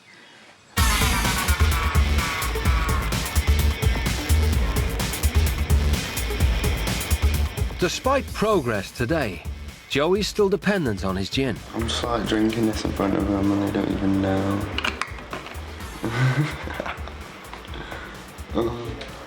It's so stressful, you need it. No, I think by 12 we'll be free. The teens are halfway through their stay with the Verk family, and the Shwani has an important announcement. Sundays we generally go to the temple where we worship, okay? Tomorrow is more auspicious because my father passed away. So we hold a small ceremony, and it's since going to be towards my father, then definitely I'm not going to tolerate anything which is against the religion, okay? And Shola, you must see this dress, and whether it's long or short or loose or tight, because I don't want to hear anything about it in the morning, okay? Inside the Gurdwara, you need to cover your head. But look how thick that is, like, why can't I just have one like that? It's not thick. It looks nice on her, but green just doesn't go with my skin complexion. I don't really want to wear that. That you are arguing on unnecessary issues. But I don't like it. I have told you the reason you like it, and I should bother about your liking, or I should respect my father. Getting a boner over nothing. Tell me, I should listen to your choice, or I should respect my father? I have told you what it is for, and you are arguing over the dress. Is temple to show, is a showcase? Is it a more model house? No. Then, do you want to show God how well you are dressed? That's not my God, that's your God. You can't just walk out of here. You have to finish this argument right now. Or you walk out of the house from here. I'm not going out of the house, I'm going Right now you can go out. You want me to take you out? Get a fucking lighter, man, jam. Again you said fucking? Fucking word for you. Why are you using this word? Because what's your problem? Just leave What's me your alone. problem? Don't say fucking in my house. You just move out. Me. Just move out of my house. Get out! Just move Get out. off me! Don't try to. Off me! Move out. Move out. Just move out. You're not allowed here. I will talk to your parents and bloody throw you out of the house. You very shameful creature. You don't have respect for anybody's life. I'm here. I'm trying to do something for my dead father, and you're trying to teach me what I should do. Just move out. That's what I'm doing. Just stay there. Out from here. Fuck you. I've explained the reason, and she wants to act smart.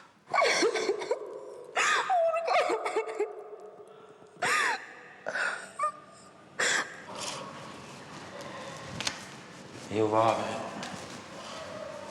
You're chatting so much shit.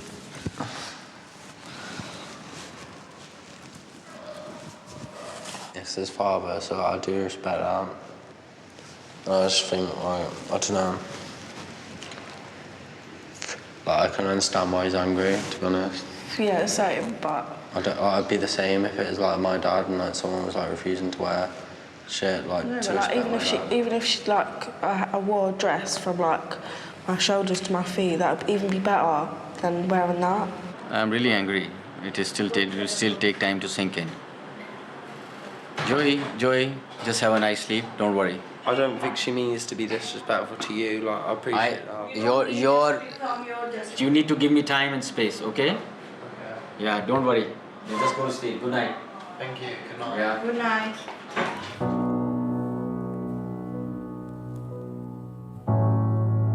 Shola has been sat on the stairs for half an hour. I've been thinking a bit. Like, obviously I didn't mean to disrespect his dad or whatever, but like, he should know that's how I am. I'm stubborn like that. I don't know. I'm not used to like living in a family with a dad. And maybe that's it. I don't know.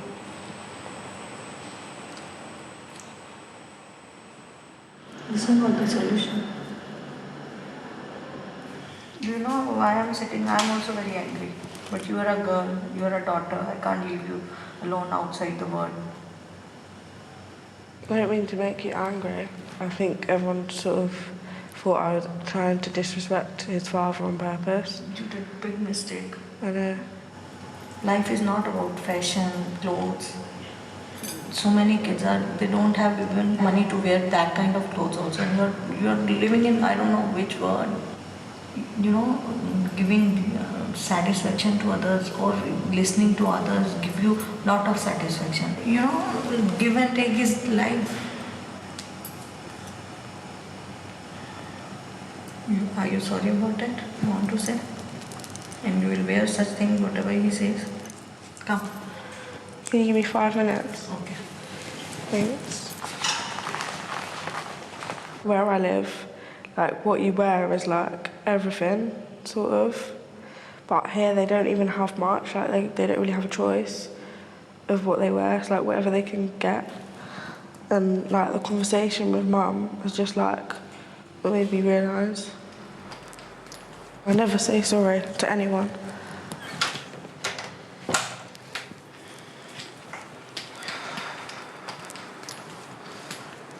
I'm sorry. I didn't mean to disrespect. I overreacted. It's really hurt me by doing what I have done to you also. No, Shula, go and sleep. And be ready for the morning tomorrow, okay? Where's the outfit? It's here it is. Thanks. Just have a quick sleep, huh? Don't bring stress to yourself, okay? I feel really bad. Really, really bad, because I don't know. That's just how I react at home, like. But I didn't think that would be such a big thing here. If she would have understood my perspective of feelings, and that means she has feelings, right? And that's what I would have expected from my daughter.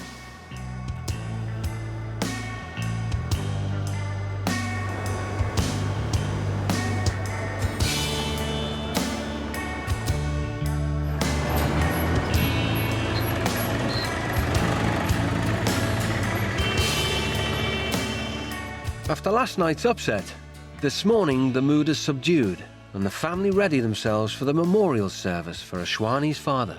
Going to the temple means a lot to Dad, so I'm just gonna keep my mouth shut and just do whatever. Shola, you're looking the best. My scarf's upstairs. Great. Your scarf is coming? Great. It's suiting you, this. Fantastic. Ashwani's family have been coming to this temple for 6 years, and due to the importance of today's ceremony, it's crucial the teens behave.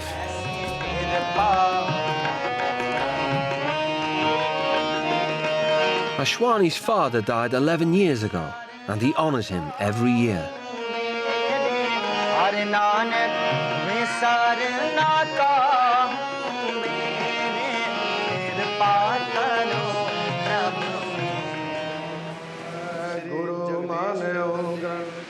It is very special day. We all together in such a holy place. The British teens are given trophies, which are only handed out to people who do something important for the Sikh faith. And there's a marked change in Shola's attitude towards her outfit. I was just being good on my best behaviour. I think it's a good experience. It's something to learn, and I'll probably remember it. Religion's not very important to me or to Shola, but like, I respect like the Islam, so I tried my best to sort of like get on with it. Preet Singh ji ਦਾ ਰਾਗੀ ਜਥਾ ਛੋਟਾ ਜਿਹਾ ਬੱਚਾ ਬੜਾ ਵਡਭਾਗੀ ਹੈ ਅੱਜ ਗੁਰੂ ਦੀ ਸੰਗਤ ਦੀ ਅਸੀਸ ਗੁਰੂ ਦੀ It was an amazing change which I have discovered today, and it's really made me emotional, and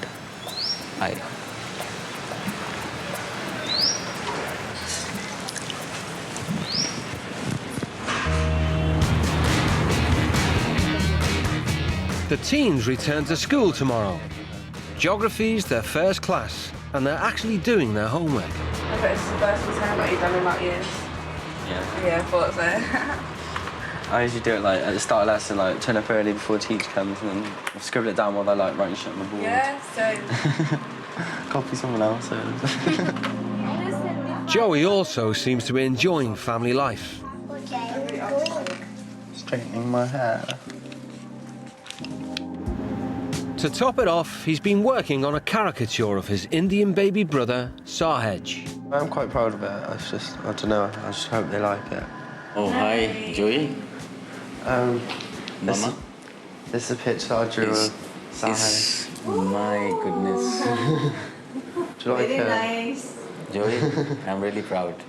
Yeah. Just show it to me. I never said the same exactly like said. See? And that's the most powerful thing in this whole, his hairstyle, the toe, and the eyes, man. Bye, Joey. Come and give me a hug. I'm really proud. Come. I'm not like very confident like with my artwork and like anything that I've done. Like I find it easier to take like if someone insults me, I find that easier to handle than like if someone compliments me. I don't really know how to take it when people compliment me. Well, I'm feeling proud to take them to school now.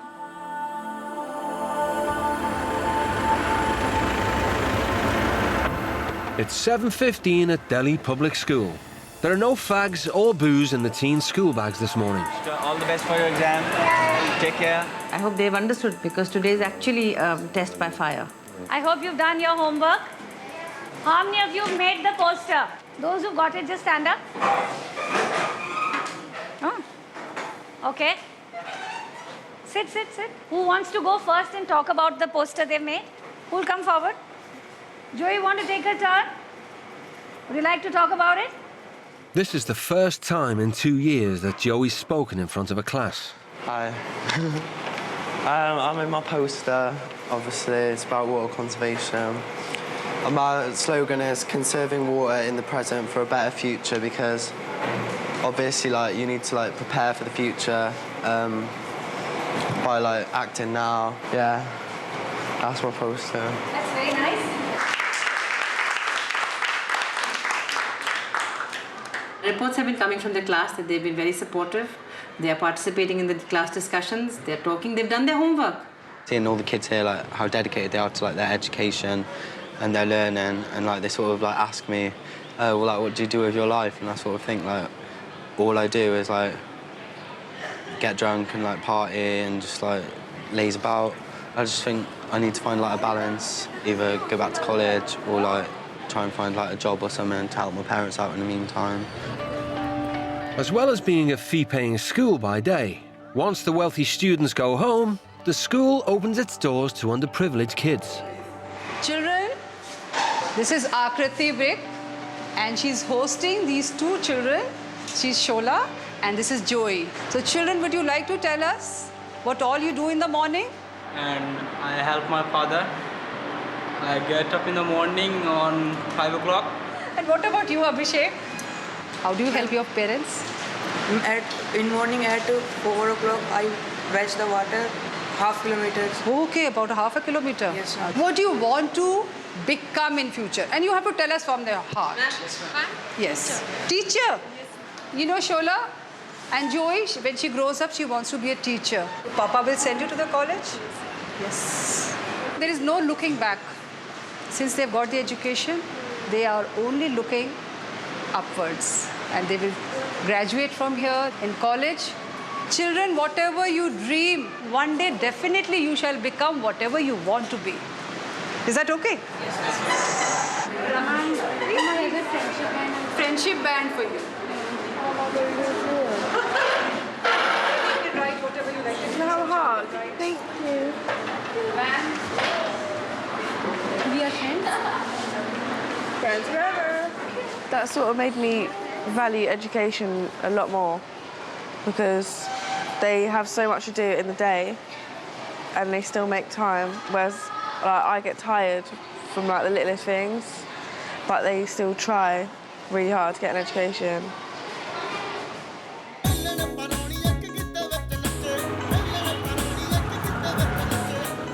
The teens' time in India is almost over, and Rashmi has a surprise for Shola. Something is for you from a mom to the daughter. Tattoo in your hands. Really? Yeah. Oh, thank you. I can see your eyes are more clear now. You are more confident and you are start understanding others' feeling now. Am I wrong or right? Right. I can read? Okay, that's great. What is your plan? I'm gonna be more like open, be able to apologise and like open with my mum. I'm gonna like keep my head down and study a lot more. You know now, apologize means a lot, isn't it? You can see the difference. Good. And after a week of soul-searching, Joey has made a decision. All gone. I've learned here that you can just like deal with your problems in other ways. You can like sit down and like talk, and like I think that's definitely like I don't feel that I need the alcohol anymore. Like there's no reason to have it.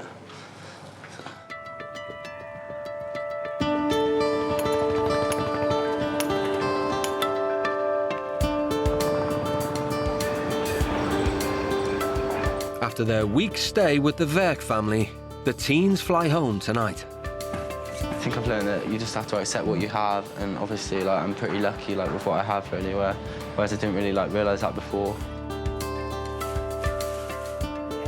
When I go back to the UK, I'm gonna, like, just find something to focus on, like a hobby that is constructive, not just, like, going out all the time, getting drunk. It's just pointless. Like, I need to grow up. Oh, I love it. When they came into my house, it was like I asked myself in the middle of the night that, what are you doing, you know? They were just like alien for me. Now they are my kids. Oh, thank you. But like the potentials they have in their talents and in their approach to life, I think if they apply that correctly and they remember what we have told them, they can go places, let me tell you that. And after an eventful trip, Ashwani wants to know if Joey's ready to go home. So, it's your last day with us today. You're going to finally meet your parents back home. Did you miss them? I don't know, like, since I've been here, I've been trying, like, not to think about home, and because I think I'd get emotional, but, like, all I just want is for, like, everyone to be happy. For me. They are there for you.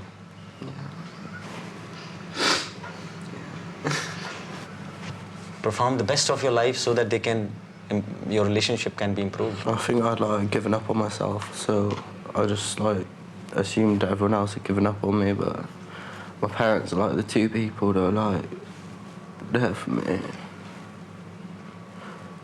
Probably you didn't try to understand their feelings at any given time. You're too busy and occupied. Selfish. I was just selfish before. I didn't care, like, if I upset my mum or anything. I just didn't care, like, I'd always argue with my dad. Like, but I don't want to do that anymore. Come and hug me. I would. This is something which I've been doing with you. Thank you, I prefer.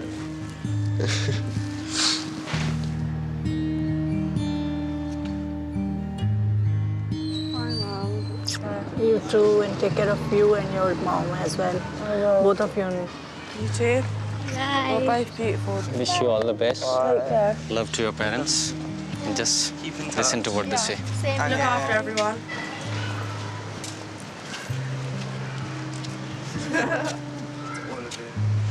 Write to me. Yeah, I will. Okay. Bye, sayonara. Love you, Mum. Love you, Dad. Bye. Love you.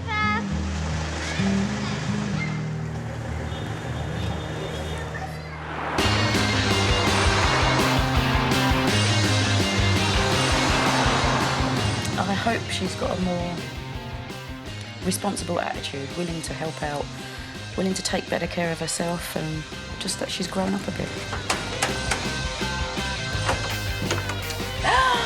Shut up! Oh, I've missed you so much, honestly, I really have. You. I'm going to concentrate more at college and not just going to lesson. I'm sorry for being lazy and stubborn and stuff. I'm going to try and change. Good. Come on. I'm glad. Mum in India taught me to just, like, how to open up. So I think me and my mum will have, like, a better relationship now that I'm, like, going to be open with her and stuff. It makes me very proud to see the change in Shola. Very proud and very happy. And I will tell her so as often as possible. I hope that it's given him the opportunity to realise how lucky he is, and just generally that you don't need alcohol to enjoy life to the full, really.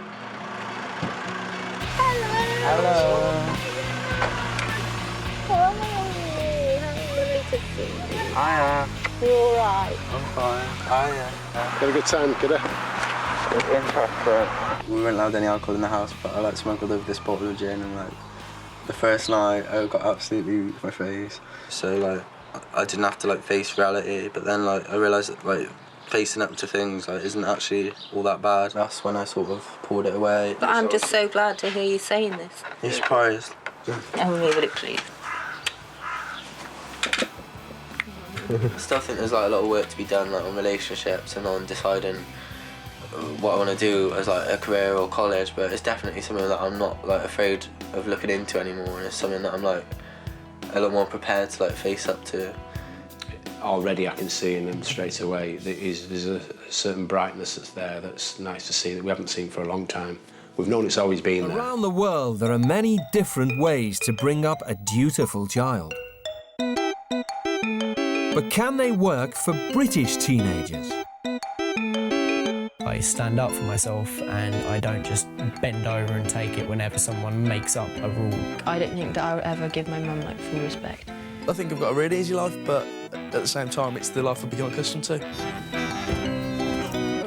To find out, teens who've never met before will pair up and live under new parents and new rules on the other side of the world. I won't let you cheapen yourself in front of me. I'm going home. If my child talks to me and talks back, I don't take it lightly. This is a very big embarrassment to me. Nothing of this kind will happen tomorrow. It is ultimately one person who is the boss. You get upstairs. Get upstairs, Ross. Let them get be sexually active, let them drink, let them sow their wild oats. Hey, you've lost your cotton picking mind. You have to have discipline starting from the home. Listen, if you continue like this, you'll be in bed for 7 o'clock. You're acting like a toddler. This family is pretty much nuts. Yeah, you'll do as I say. You don't do that, you're welcome to bugger off.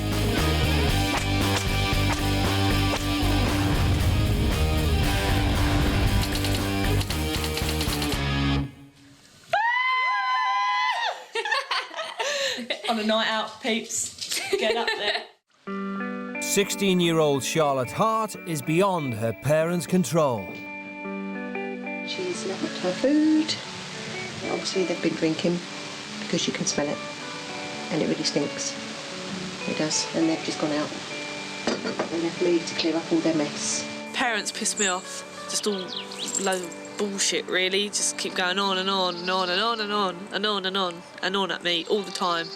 Just for nothing, really. She will shout and she'll be aggressive. She slammed doors. She tried to overpower me. And I think she knows she can overpower me. It just irritates me so much. She's just so stupid. She just walks all over me, doesn't she? She's got no respect for me, none whatsoever. It's tiring, it's draining. Complete battle. That I'm not winning.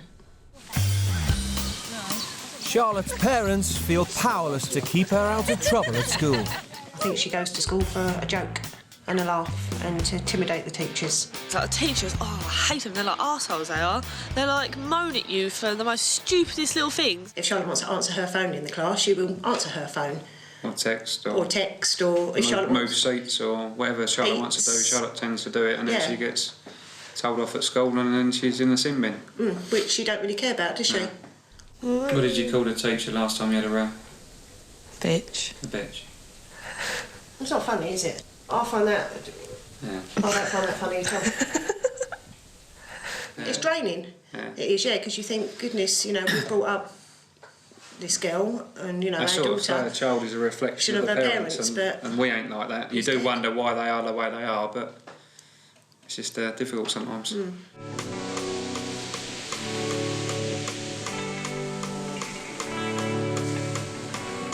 I'm the reason why everyone argues. I'm the reason why everything is bad since Dad buggered off. 17-year-old Sam Northage is an angry young man. I haven't called you a bastard. I haven't said that you are lazy. I do value you. I care a tremendous amount about you, and I am just trying to be a mother. I'm not saying I'm the worst person in the world, but I don't want to be here. I've never, ever, ever wanted to be with this place. I'm fed up with this. I just feel at the moment it's like a volcano inside Sam. He's a lot more aggressive to Mum.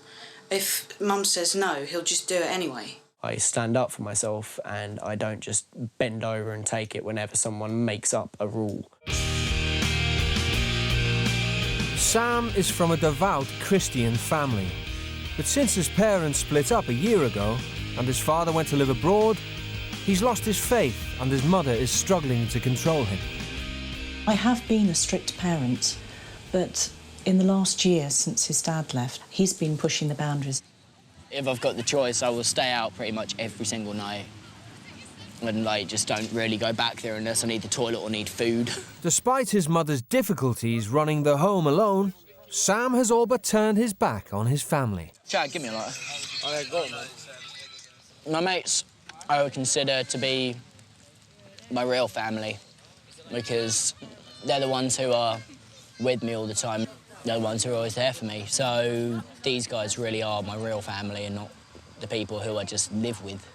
I've spoken, that's the end of it. I'm not having it. I don't fucking care. He's just pushed and pushed at the boundaries. He won't take no for an answer, really. Like that. Mum, I don't need that top. Now, in a unique experiment, both families have agreed to try something different. Look at that hideous mugshot. Oh, scary. That's not a good picture, mate. They have decided to send their teens abroad to live with new parents. She'll be all right for a while, and then when she don't like something, she'll go mad, have a little tantrum.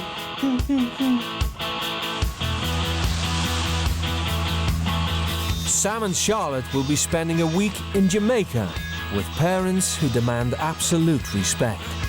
Mum, will you get my bag? I'm going to Jamaica. All right. Right. Don't lose your passport. Won't. I love it, darling. I'll see you very soon. I think it would be wonderful if he could come back with a motivation that he hasn't had for the last year. I want him to realise within himself that he's actually spoiling the family makeup by his aggressive behaviour. Have a really good time, okay? Don't let me down, okay? Okay. Love you. Love you. I do hope this could be, you know, the start for Charlotte to sort herself out and realise there is more to life than arguing and getting the ump and stuff, you know, and go and do something with herself. And Sam. Oh. Whatever. The teens' destination is nearly 5,000 miles away. Maypen, central Jamaica, where they'll be staying with the Rose family. Come on, Dad, you're out of bed, out of bed! The Roses believe a relentlessly strict household is the only way to bring up children. Which way are you going? Come this way! There are rules of the house. They have to respect the rules. They have to obey the rules. When they break the rules, there are consequences. Basically, right that's true. That's true. That's true. Yes. Dad Dave is a government driver. His wife Sharon is a full-time mother to their two daughters, 14-year-old Davia and 7-year-old Davine. So you didn't clean the shoes last night, Davia? But it's Sharon who's in charge. I don't even have to flog them because they know the signs. I'll give them the look. One look. One look. Or and if I that have is to enough. say, One look. Davia, she knows that. The Roses believe in physical punishment for children, absolute obedience to parents, and that everyone in the family should earn their keep. Discipline is a key in everything that you do. Without discipline and the Father above, you will not make it. Because you have to have discipline starting from the home. They think their old-fashioned parenting could teach the British teens a thing or two. Is a wild horse, it can be tamed. Can be tamed, yes. It can be tamed.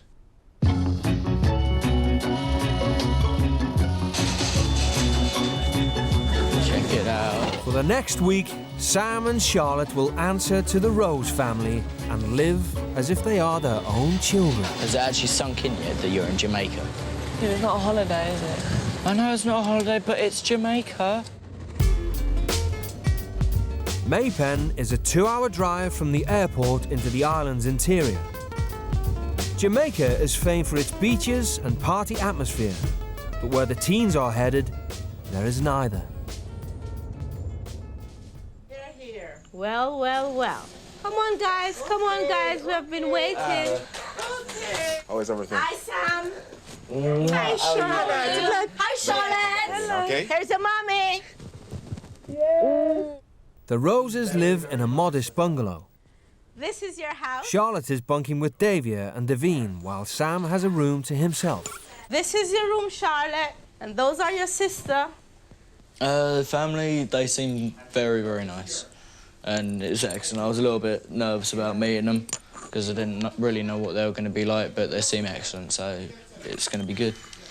Okay.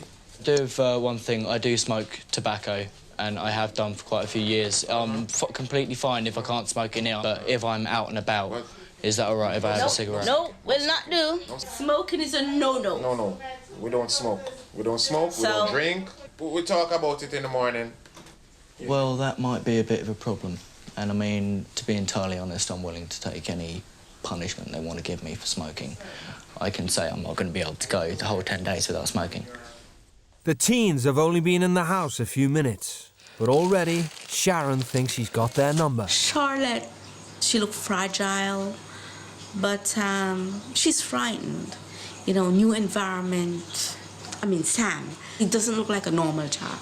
He needs to be fixed because there's no way I could have Sam under this roof looking like that because he doesn't look like a normal child.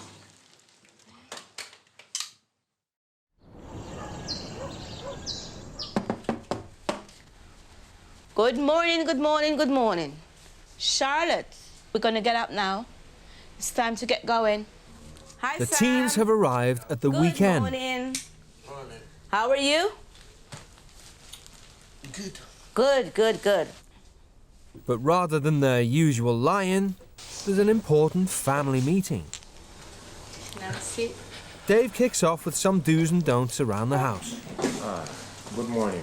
Morning. If you eat or drink from it, wash it.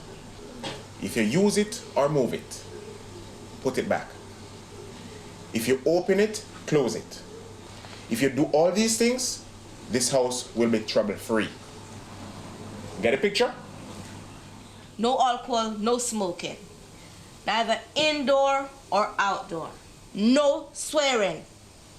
Right? You have to sweep the floor. You have to wipe the floor. Your room must be kept tidy. Our house is always kept. And I'm expecting you guys to keep it clean, keep it tidy. There's dress code as well. And Sam, those earrings have to go. Like, I don't know if either of you have got any piercings. I can't take them out and leave them for the time I'm here. I can respect who you are. I have piercings that I can replace them with that are a lot less like this. But remember, as I said, we are the adult pair. So you understand that clearly? Our kids call us mommy and daddy. We're expecting you guys to do the same. I might have a problem with that. Why?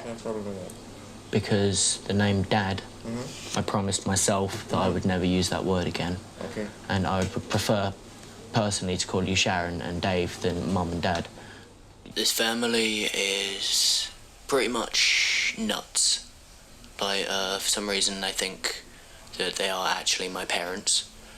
And, it's just completely over the top, really. The week ahead is gonna be a complete and utter bitch, really. For Charlotte, it's all too much. I just want to go and see my mum. I just don't want to be here. It's the first time Charlotte's been away without her parents. Right now, Charlotte is crying, but that doesn't say that I'm gonna be, oh, you can do what you want to do. No, it doesn't happen that way. The rules remain.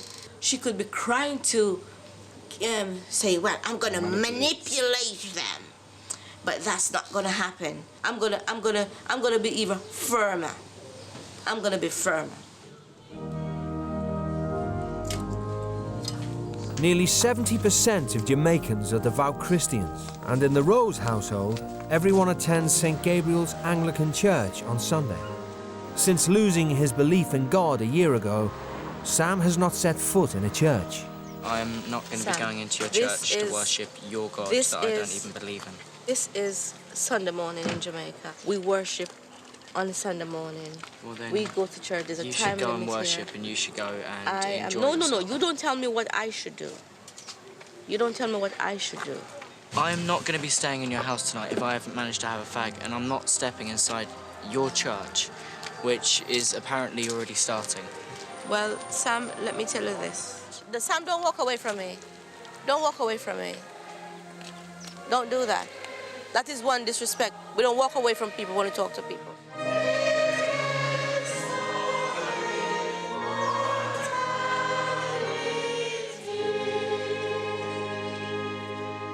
Father, Son, and Holy Spirit.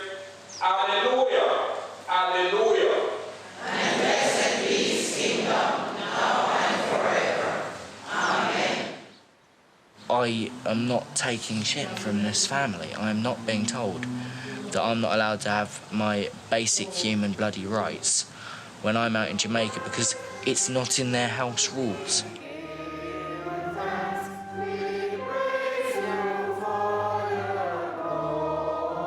For 7-year-old Davia, there's a simple solution to Sam's problem. You don't have to have cigarette. You Yes, can I have do. a sweet. I don't have A small sweet. I don't have any sweets. I'll buy it tomorrow. These are gummy bears. These don't have any nicotine in them. You can take those gummy bears and do like this. And you can smell it and then you eat it.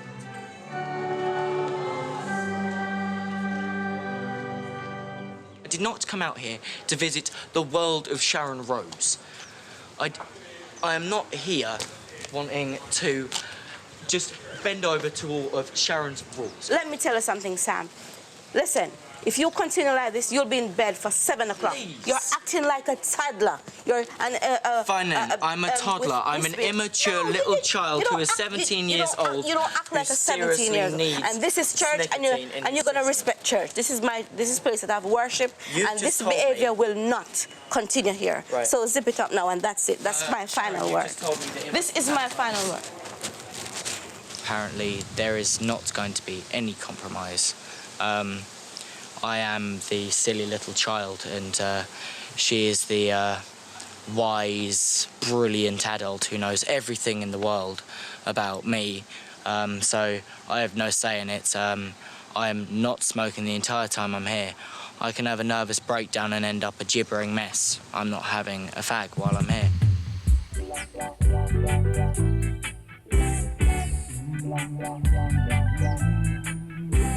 Back home, after an argument, Sam would normally storm out of the house. Instead, he's sent to bed early. Sharon's had more than enough of his behaviour for one day. Maybe the British government need to send these kids to live in Jamaica. Not come in to see the discipline in Jamaica, but come and live here. Period. These kids need discipline. It's not about them. It's about parents. It's too much. Too privileged too.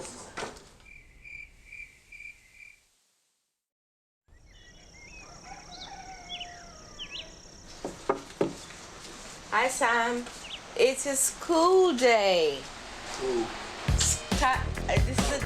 Sam and Charlotte have been in Jamaica for 2 days and haven't yet been out alone. Today, the Roses are sending them to school. Are you finished? No, not yet. Uniforms are obligatory, as is pride in your appearance. Well, it ain't gonna be good because you made me rush it. Every few seconds it's do the job faster, do the job faster. Sam, are you through? Should I iron the trousers as well? Yes, you have to iron the trousers. Seams must be in place, very straight. How do you think you look? Green. Green. Sam is still smarting from his run-in with Sharon. He now has a new strategy for getting through the week. I just want out, and actually trying to be a unique individual in this country is not allowed. So you need to just blend in with absolutely everything else and shut the hell up, basically, if you want to actually get by. If you actually try to be something that's unique in this country, you basically are screwed. Sorry, you look really funny. I know I look really funny, but for fuck's sake, look at you. You look just as dumb as I do. What's with my earrings out? Got my earrings in my pocket, so the minute I'm out of there, I'm sticking them back in. Despite her parents' ambitions for her, Charlotte has consistently underachieved at school in the UK. I just see schools free babysitters during the day. Like, parents will go off to work, don't want to leave you at home. Oh, I'll send them to school.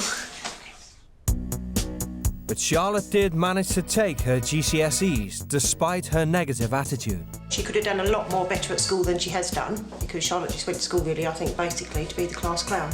I don't really see the point of school. If you don't want to learn, then I think you should. Like, some people would prefer like going to work and stuff. So, what's the point of going to school if you don't like it? She is a bright girl who could do so much better, but she can't be bothered.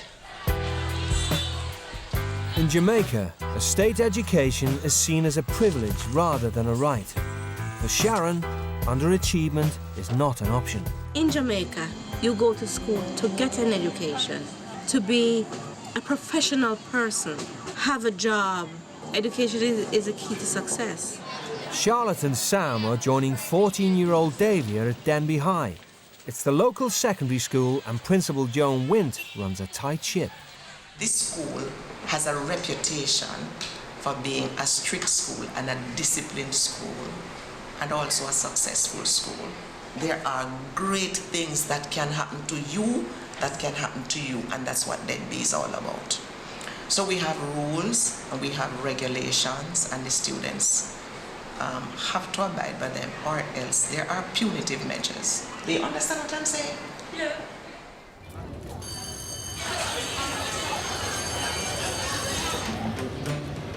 The teens' first task is to write a poem and an essay beginning with the line, Jamaica is...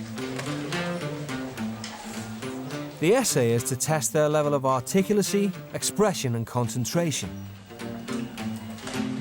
While Sam knuckles down, within minutes, Charlotte's attracting the attention of the teachers. Come on, you're going to try. Charlotte. It's not an exam. No, but it is. I'm sitting here in silence for 2 hours. I'm not doing it. End of. Unprecedented. We've never had a child who's so openly defiant. It's not just the way it is done here. It's an examination, you have to sit and write and do some work, and if you're not doing it, then you have to go to the principal's office. Let's go then. I need to get my bag. Take your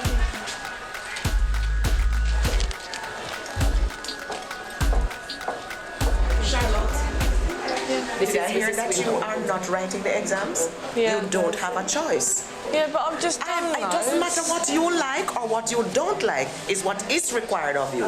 Why? You can't force me Listen to do me. it. I cannot force you to put your pen to paper. But So why are you punishing me for it? It's not punishing. Is it something that is outside of your competence to do? I don't understand that. Is it that you are unable to do the exercise? I'm not stupid. I just don't want to do it. Exactly. So you are just being defiant. Please, let's talk in my office.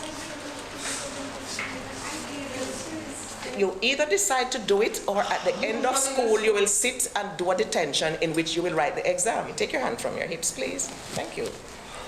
This is ridiculous. It may be ridiculous, but that's required of you. It really is. It does not matter what you think. So decide. It's a choice. I'll do it, but I ain't writing loads. I'm not going to write. Well, whatever you write, but you go to the exam room and you do it. She's going back to the room and she's going to write the exam. Okay. I don't know if I've ever had in my 36 years anybody saying to me, well, you can't make me do it. I don't think I've ever had that. I don't think I've had that experience. Charlotte eventually commits her views on Jamaica to paper.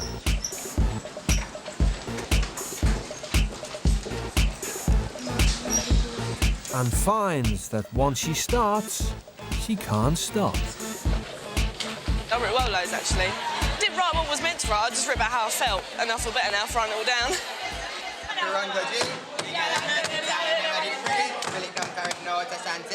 The British teens are something of a novelty. And Sam's enjoying being the centre of attention. You have a girlfriend? Yeah, I do. She's 15. And how old are you? I'm 17. It's all right. I'm getting on with the people here. I'm the only white guy in this school, so I've had a lot of people sort of like looking at me. Because I'm wearing this hat, everyone thinks I'm a Rasta. I mean, when I'm back in England, I'm hardly the most popular person in the world. I mean, I've got plenty of mates and I've got all my own mates, but If I started a new school back in England, I wouldn't have all these people crowding around me asking me all sorts of different things. The teens have only been at the school a few hours and there's a problem. Sharon has been called back in by the principal. The essay that Charlotte wrote earlier is a direct challenge to everything Principal Mrs. Wint stands for. Her language. She doesn't know why children are respectful. Yeah, respectful my ass. The people back home don't take no shit, so I don't see why these children should.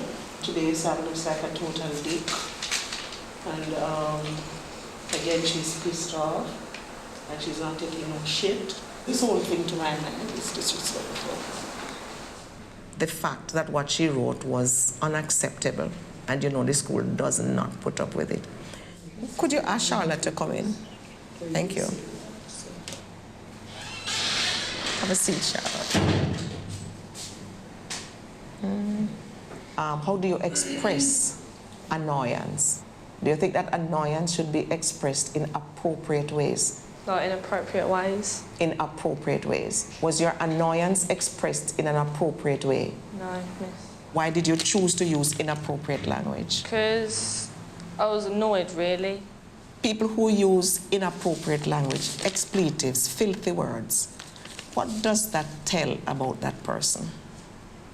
That they're not a very nice person, really. Who does it reflect on worse? Your home or yourself? Myself. Yourself. Do you hate yourself? No. No. So why do you want to do yourself something that is negative? You shouldn't, eh? No. It's about choosing. You know what's right, you know what's wrong.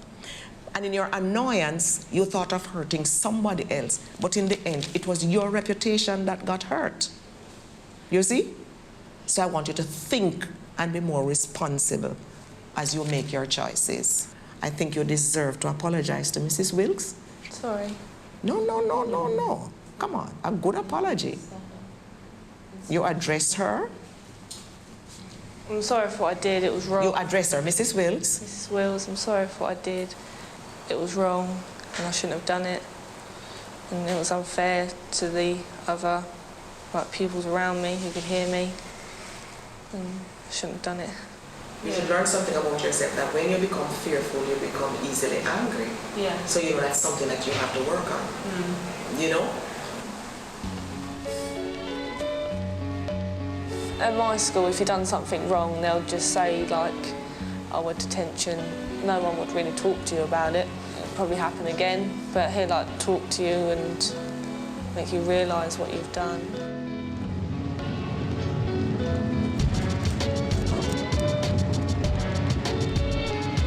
Angry, disappointed. Every day is going to be like this. It will not happen. It will not happen.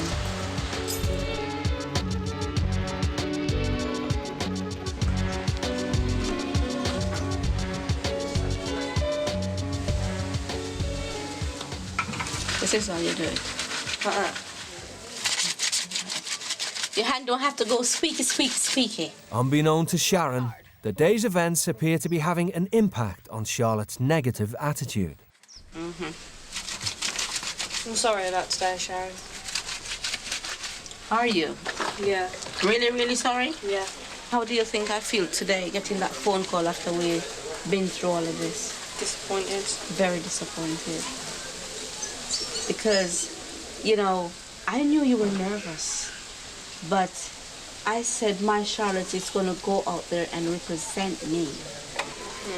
And are you going to let me proud tomorrow? Yeah. Proud? Yeah. Your mother proud? Yeah. England proud? Yeah. Yourself?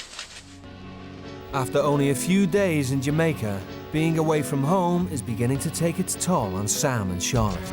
It's just really weird, really, being away from my mum and my dad, because I miss them well loads. I didn't think that I would miss my family, actually. I thought I'd just miss my friends alone. But at the same time, I miss my family. I miss my family, and I miss my mum, I miss my little sister, most importantly. No, I miss Bex, I miss my girlfriend, she's beautiful. I miss kissing her, it's fun.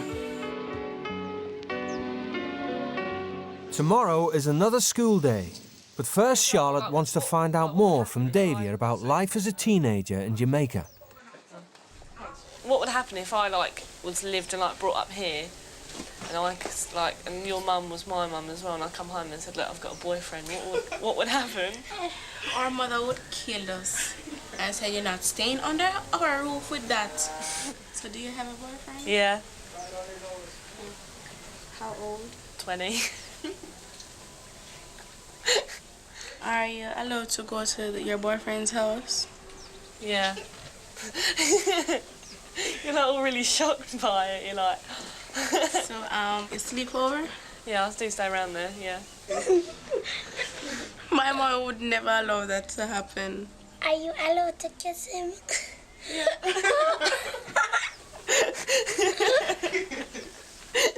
But, my parents were all right with it, really. You love him? Don't know, really. That look like a no. Are you sexually active? Yeah. Yeah.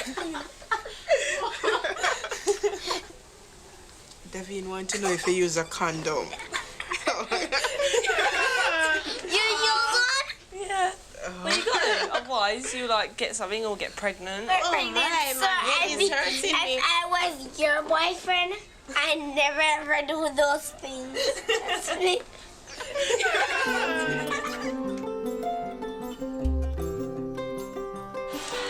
It's day 4.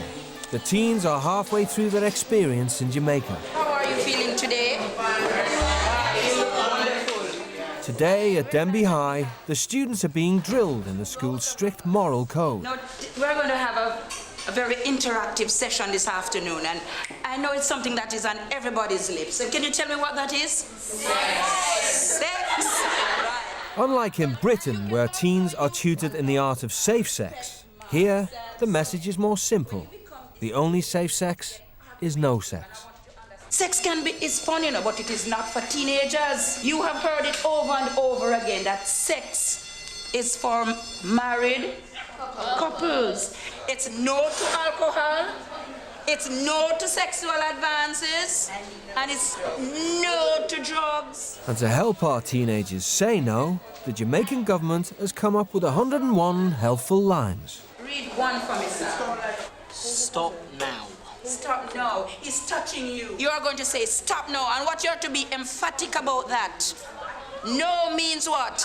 No. Right. Read another one for me, Sam. I want to break up until you can wait. I like that one. I want to stop that now. I want to stop sex now. Just take a look at something that I have this. Look at this.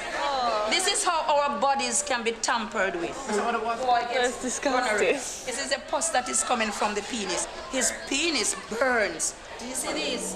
Yeah. You don't like to see it? Right. I'm sure you are going to go out there and be the vehicle for change and have super, safer, sexual skills. What they're teaching, I think, is absolute bull. They're basically brainwashing them. If I believed what they said here, the minute anyone has the very first thrust of sex, they've got AIDS and they're already pregnant and they're already going to die very, very soon. People just say bollocks to that.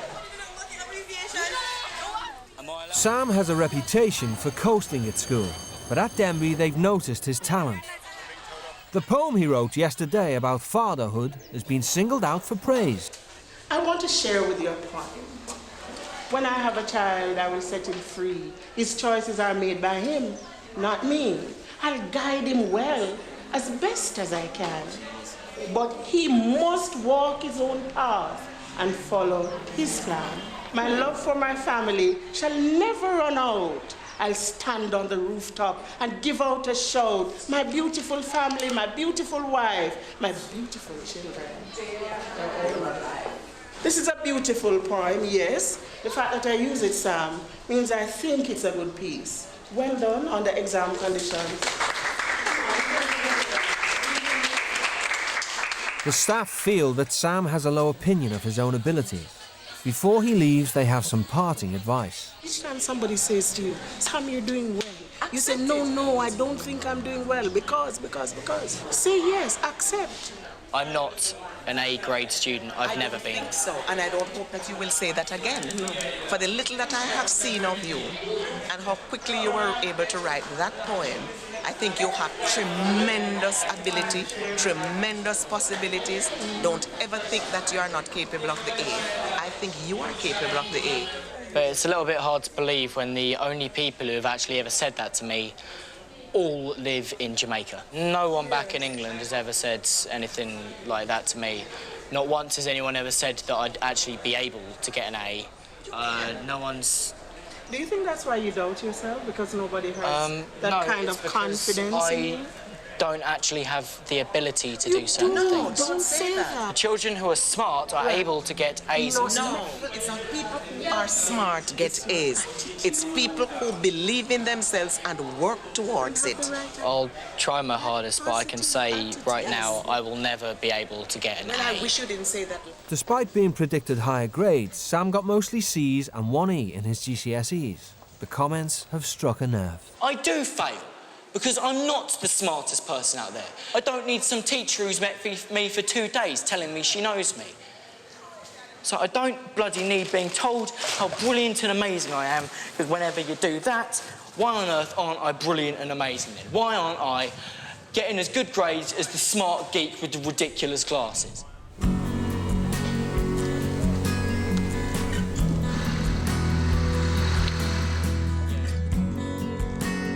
Later on that evening, Sam's in a more reflective mood. My dad basically was a genius. He was one of the smartest guys you'll ever meet in your life. And he was a complete and utter bastard. He was constantly belittling me and making me feel like I was totally stupid. It's basically led me to the point where I don't want to be intelligent. I don't want people to think I'm smart. I want to be someone who is at the lower end of things. So that way, I don't get told that I have to achieve up this point.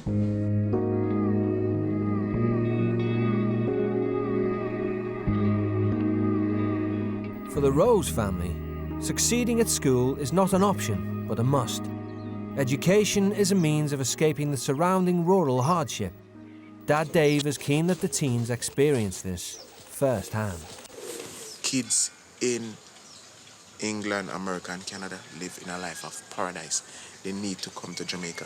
This Jamaica can be a hellhole at times, and this is the best place for them to come. Jamaica can be a life of paradise, but they need to know the hardship of life. Things put down on a silver platter for them, and it's not to be like that. The Roses may have a comfortable life by Jamaican standards, but their extended families still rely on the land to survive.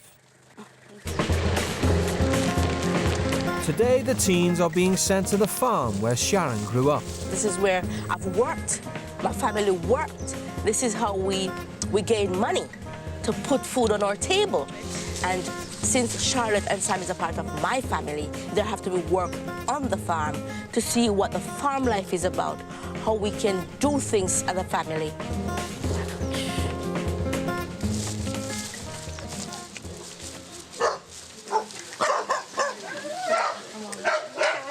Sam, that's my mother. That's my mother. Hey, that's me. I'm cooking. Sharon's mother and brother struggle to maintain the farm alone, so the whole family help out. This is my brother Richard, this is Charlotte, and that's Sam. They're here today to put in some labor. The first job is helping Richard clear all the weeds from the potato and pepper fields. What about these ones? What are they?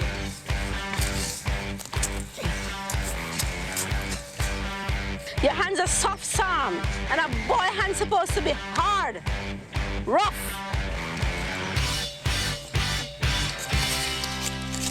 My arm aches a little bit. Your arm aches? That's how Jamaican children ache. It's back-breaking work, but by the end of the morning, the teens have made some progress, albeit reluctantly. It's a little bit different weeding a farm than weeding a garden. If it suited me, I'd do the garden.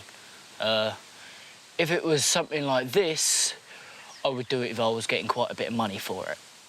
Yeah, but no, it's got to make us realise as well that they have to do this to survive, basically. We can just go to Tesco's and get, I don't know, whatever they grow in, a tomato or something, but they have to grow and, like, care for it, and then they have to sell it to get money. The Roses also raise chickens for slaughter, and as a reward for their work, the teens are given one to take home. Catch him, catch him, catch him, catch him. All catch him, the big one. Oh, that's it, that's one. That's one. That's a big one. Yeah, yes, all that one. Nice. Yes, come with there. Charlotte, that's very good. The only problem is, first, they have to kill it. Come, stop your crying.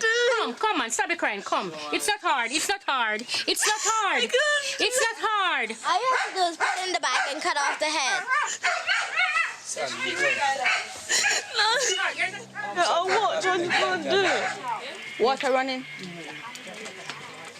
Well, I prefer not to hold the head. I don't want to be holding a severed chicken head.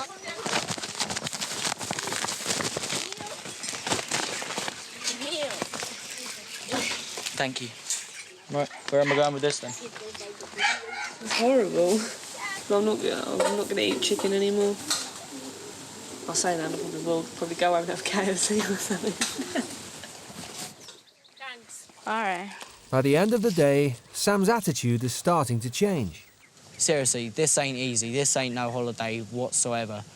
No one at all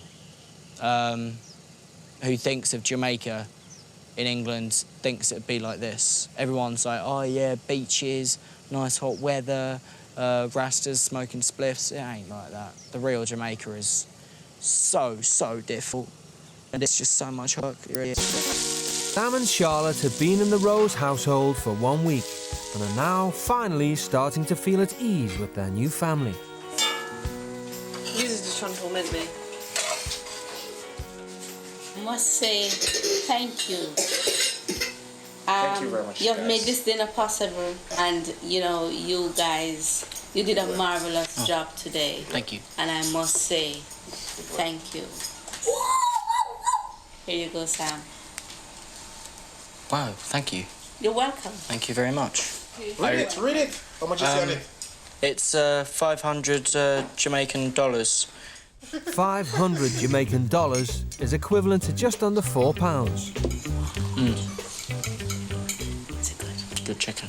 Their thoughts about Sharon are starting to change too. I think she's all right.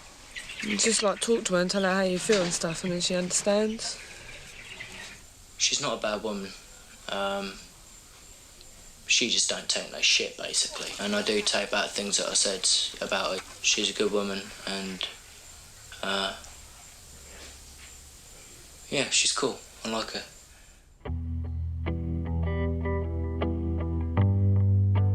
For the teens, there's finally some news from home. How you doing? Fine. I have something for you. This is a letter from your mom.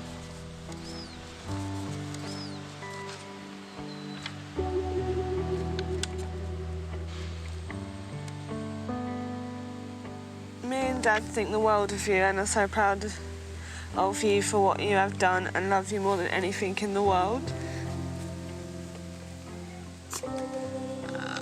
Come on, girl. I just love her so much. Oh, that's good. That's good. That's the spirit. This is love, right? Good. She was like, oh, you shouldn't come here, Div. That like upsets me when you shout and swear at me and stuff. But I don't like, I know she's annoyed, but I don't know it upsets her because she doesn't show it. In Charlotte's family, they're not able to have family discussion because Charlotte would just walk away. She needs to stand up, face it, say, this is what I'm feeling. She realizes that, you know, her hunger and whatever, it put her nowhere. Come on, baby. I'm so proud of you. Are you proud of yourself? Yeah.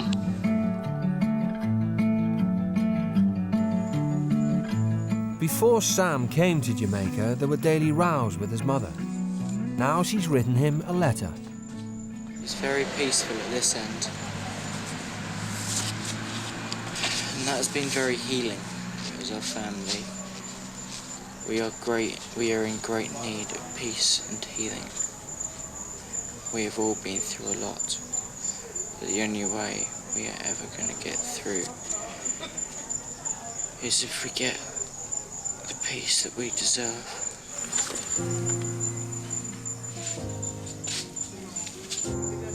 It's basically just saying that she really doesn't like the way that I've been back home. And that she really doesn't like who I'm becoming.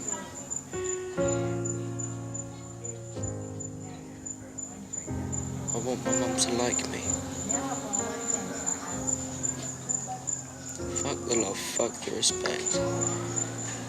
I want my mum to like me. Fucking hell.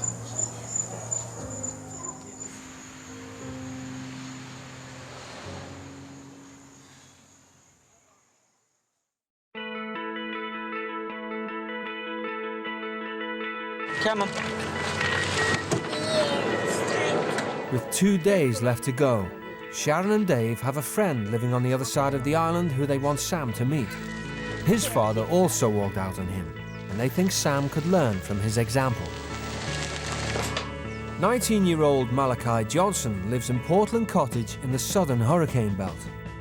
By contrast to Sam, he's shouldered responsibility for his whole family, despite facing extraordinary adversity. The Roses hope the meeting will be a wake-up call for Sam. Okay, Sam. Meet my friend here. And he's a very good person. He's only 2 years older than you.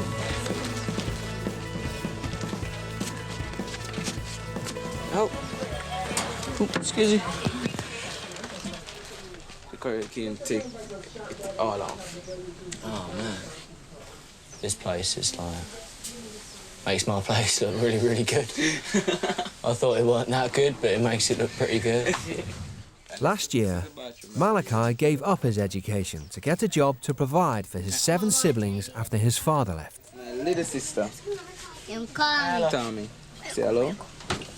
This is my cousin. So basically, I grew up with a rough life. Then my mom now, she got pregnant at that time, and my stepfather was taking drugs. So basically, left home.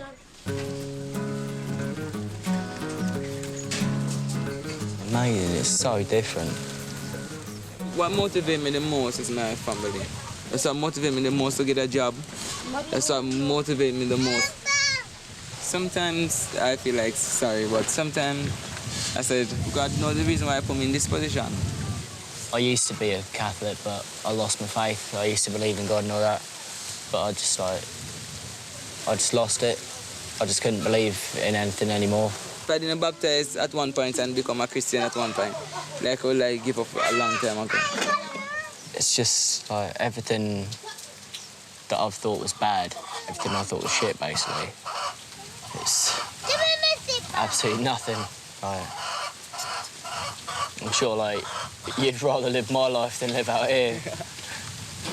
Sometimes I like wondering to myself, why did I born in this family? But I think that God put me here for a special reason.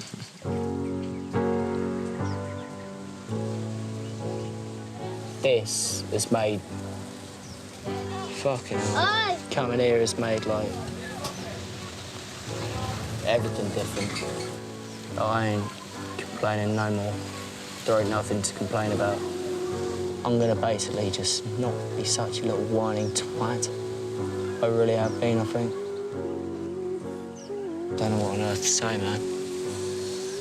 He's basically just shut me the fuck up.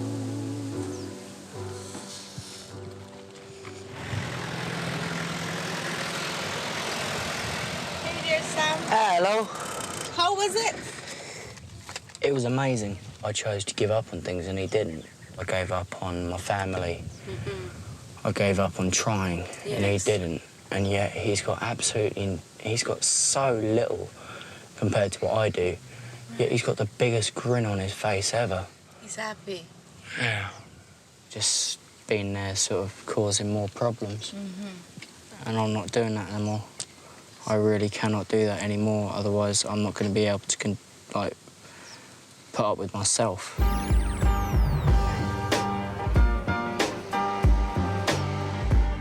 It's the teens' final day in Jamaica. Tomorrow they'll be back home with their own families. Let us pray. Thank God for this food. Amen. Amen. Amen. Amen. I pray and I hope that all will be well when you guys get home. You can have breakfast like this with your family. And I must say a big thank you. You guys have done well this morning. Breakfast, the beds were perfect, the house clean. I must say a very thank you to you guys. Good. Let's have breakfast. Sam and Charlotte being with me, we had highs and low moments. We had laughter, we had fun, we have tears. Oh, scream, shouting. But yet, I stood my grounds and they knew what I'm all about, what I stand for.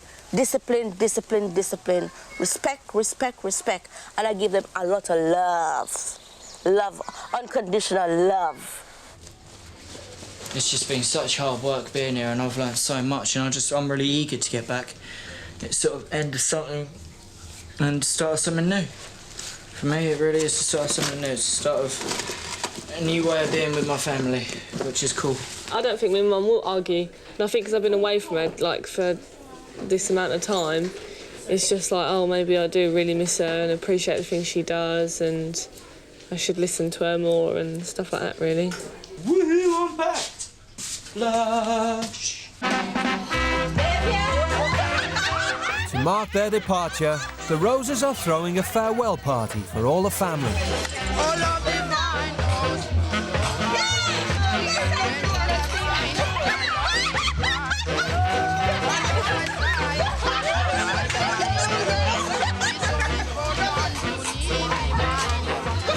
Can I have a dance, please? You don't want to dance?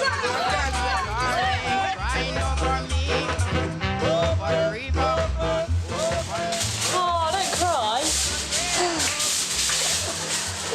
You've been like me all week now, crying. Well, you enjoy your party, and thank you so much. Yes, my brother. Yes, my brother. You've helped me out a huge amount, man. Yeah. What you have learned here, I hope you take it into practice and move on with your life.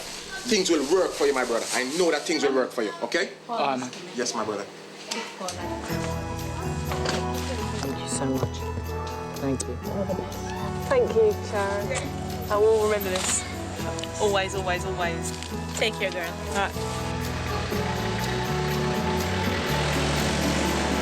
But I love them. And they're taking a part of me with them.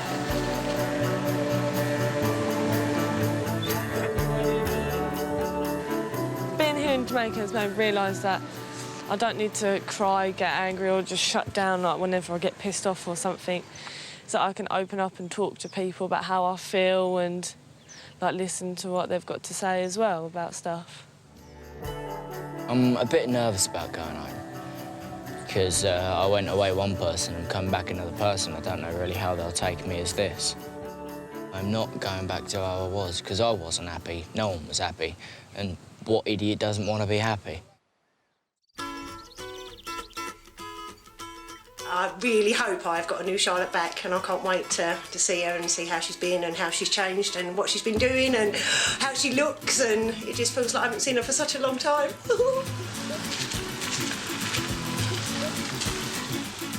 Hello. You with me? Missed you. Hello. Oh, and there's your... Oh, thank you.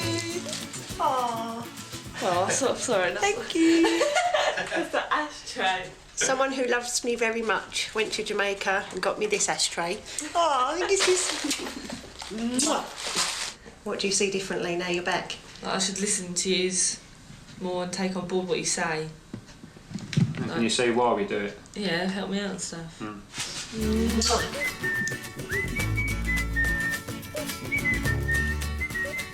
What I'd like him to have actually learnt over there is a bit of self-discipline.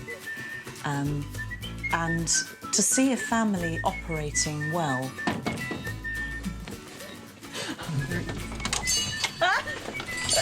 Hello. Hello. Oh, how are you? Ow. Oh, sorry if I hurt you. Yeah, bites all over. Oh, Are you? I don't care. Ow. I love you. Oh, you look fantastic. It made me realise I'm so genuinely sorry about the way that I've made things over the last year. And I'm not doing that no more. It's lovely having you back. Love you too. He was always edgy. There was an edge about him, and he seems quite laid back actually, which is lovely. I think it was just the right time for him to have an experience like that. He was just getting more and more wound up, and I think it just came at the right time. Amazing, really.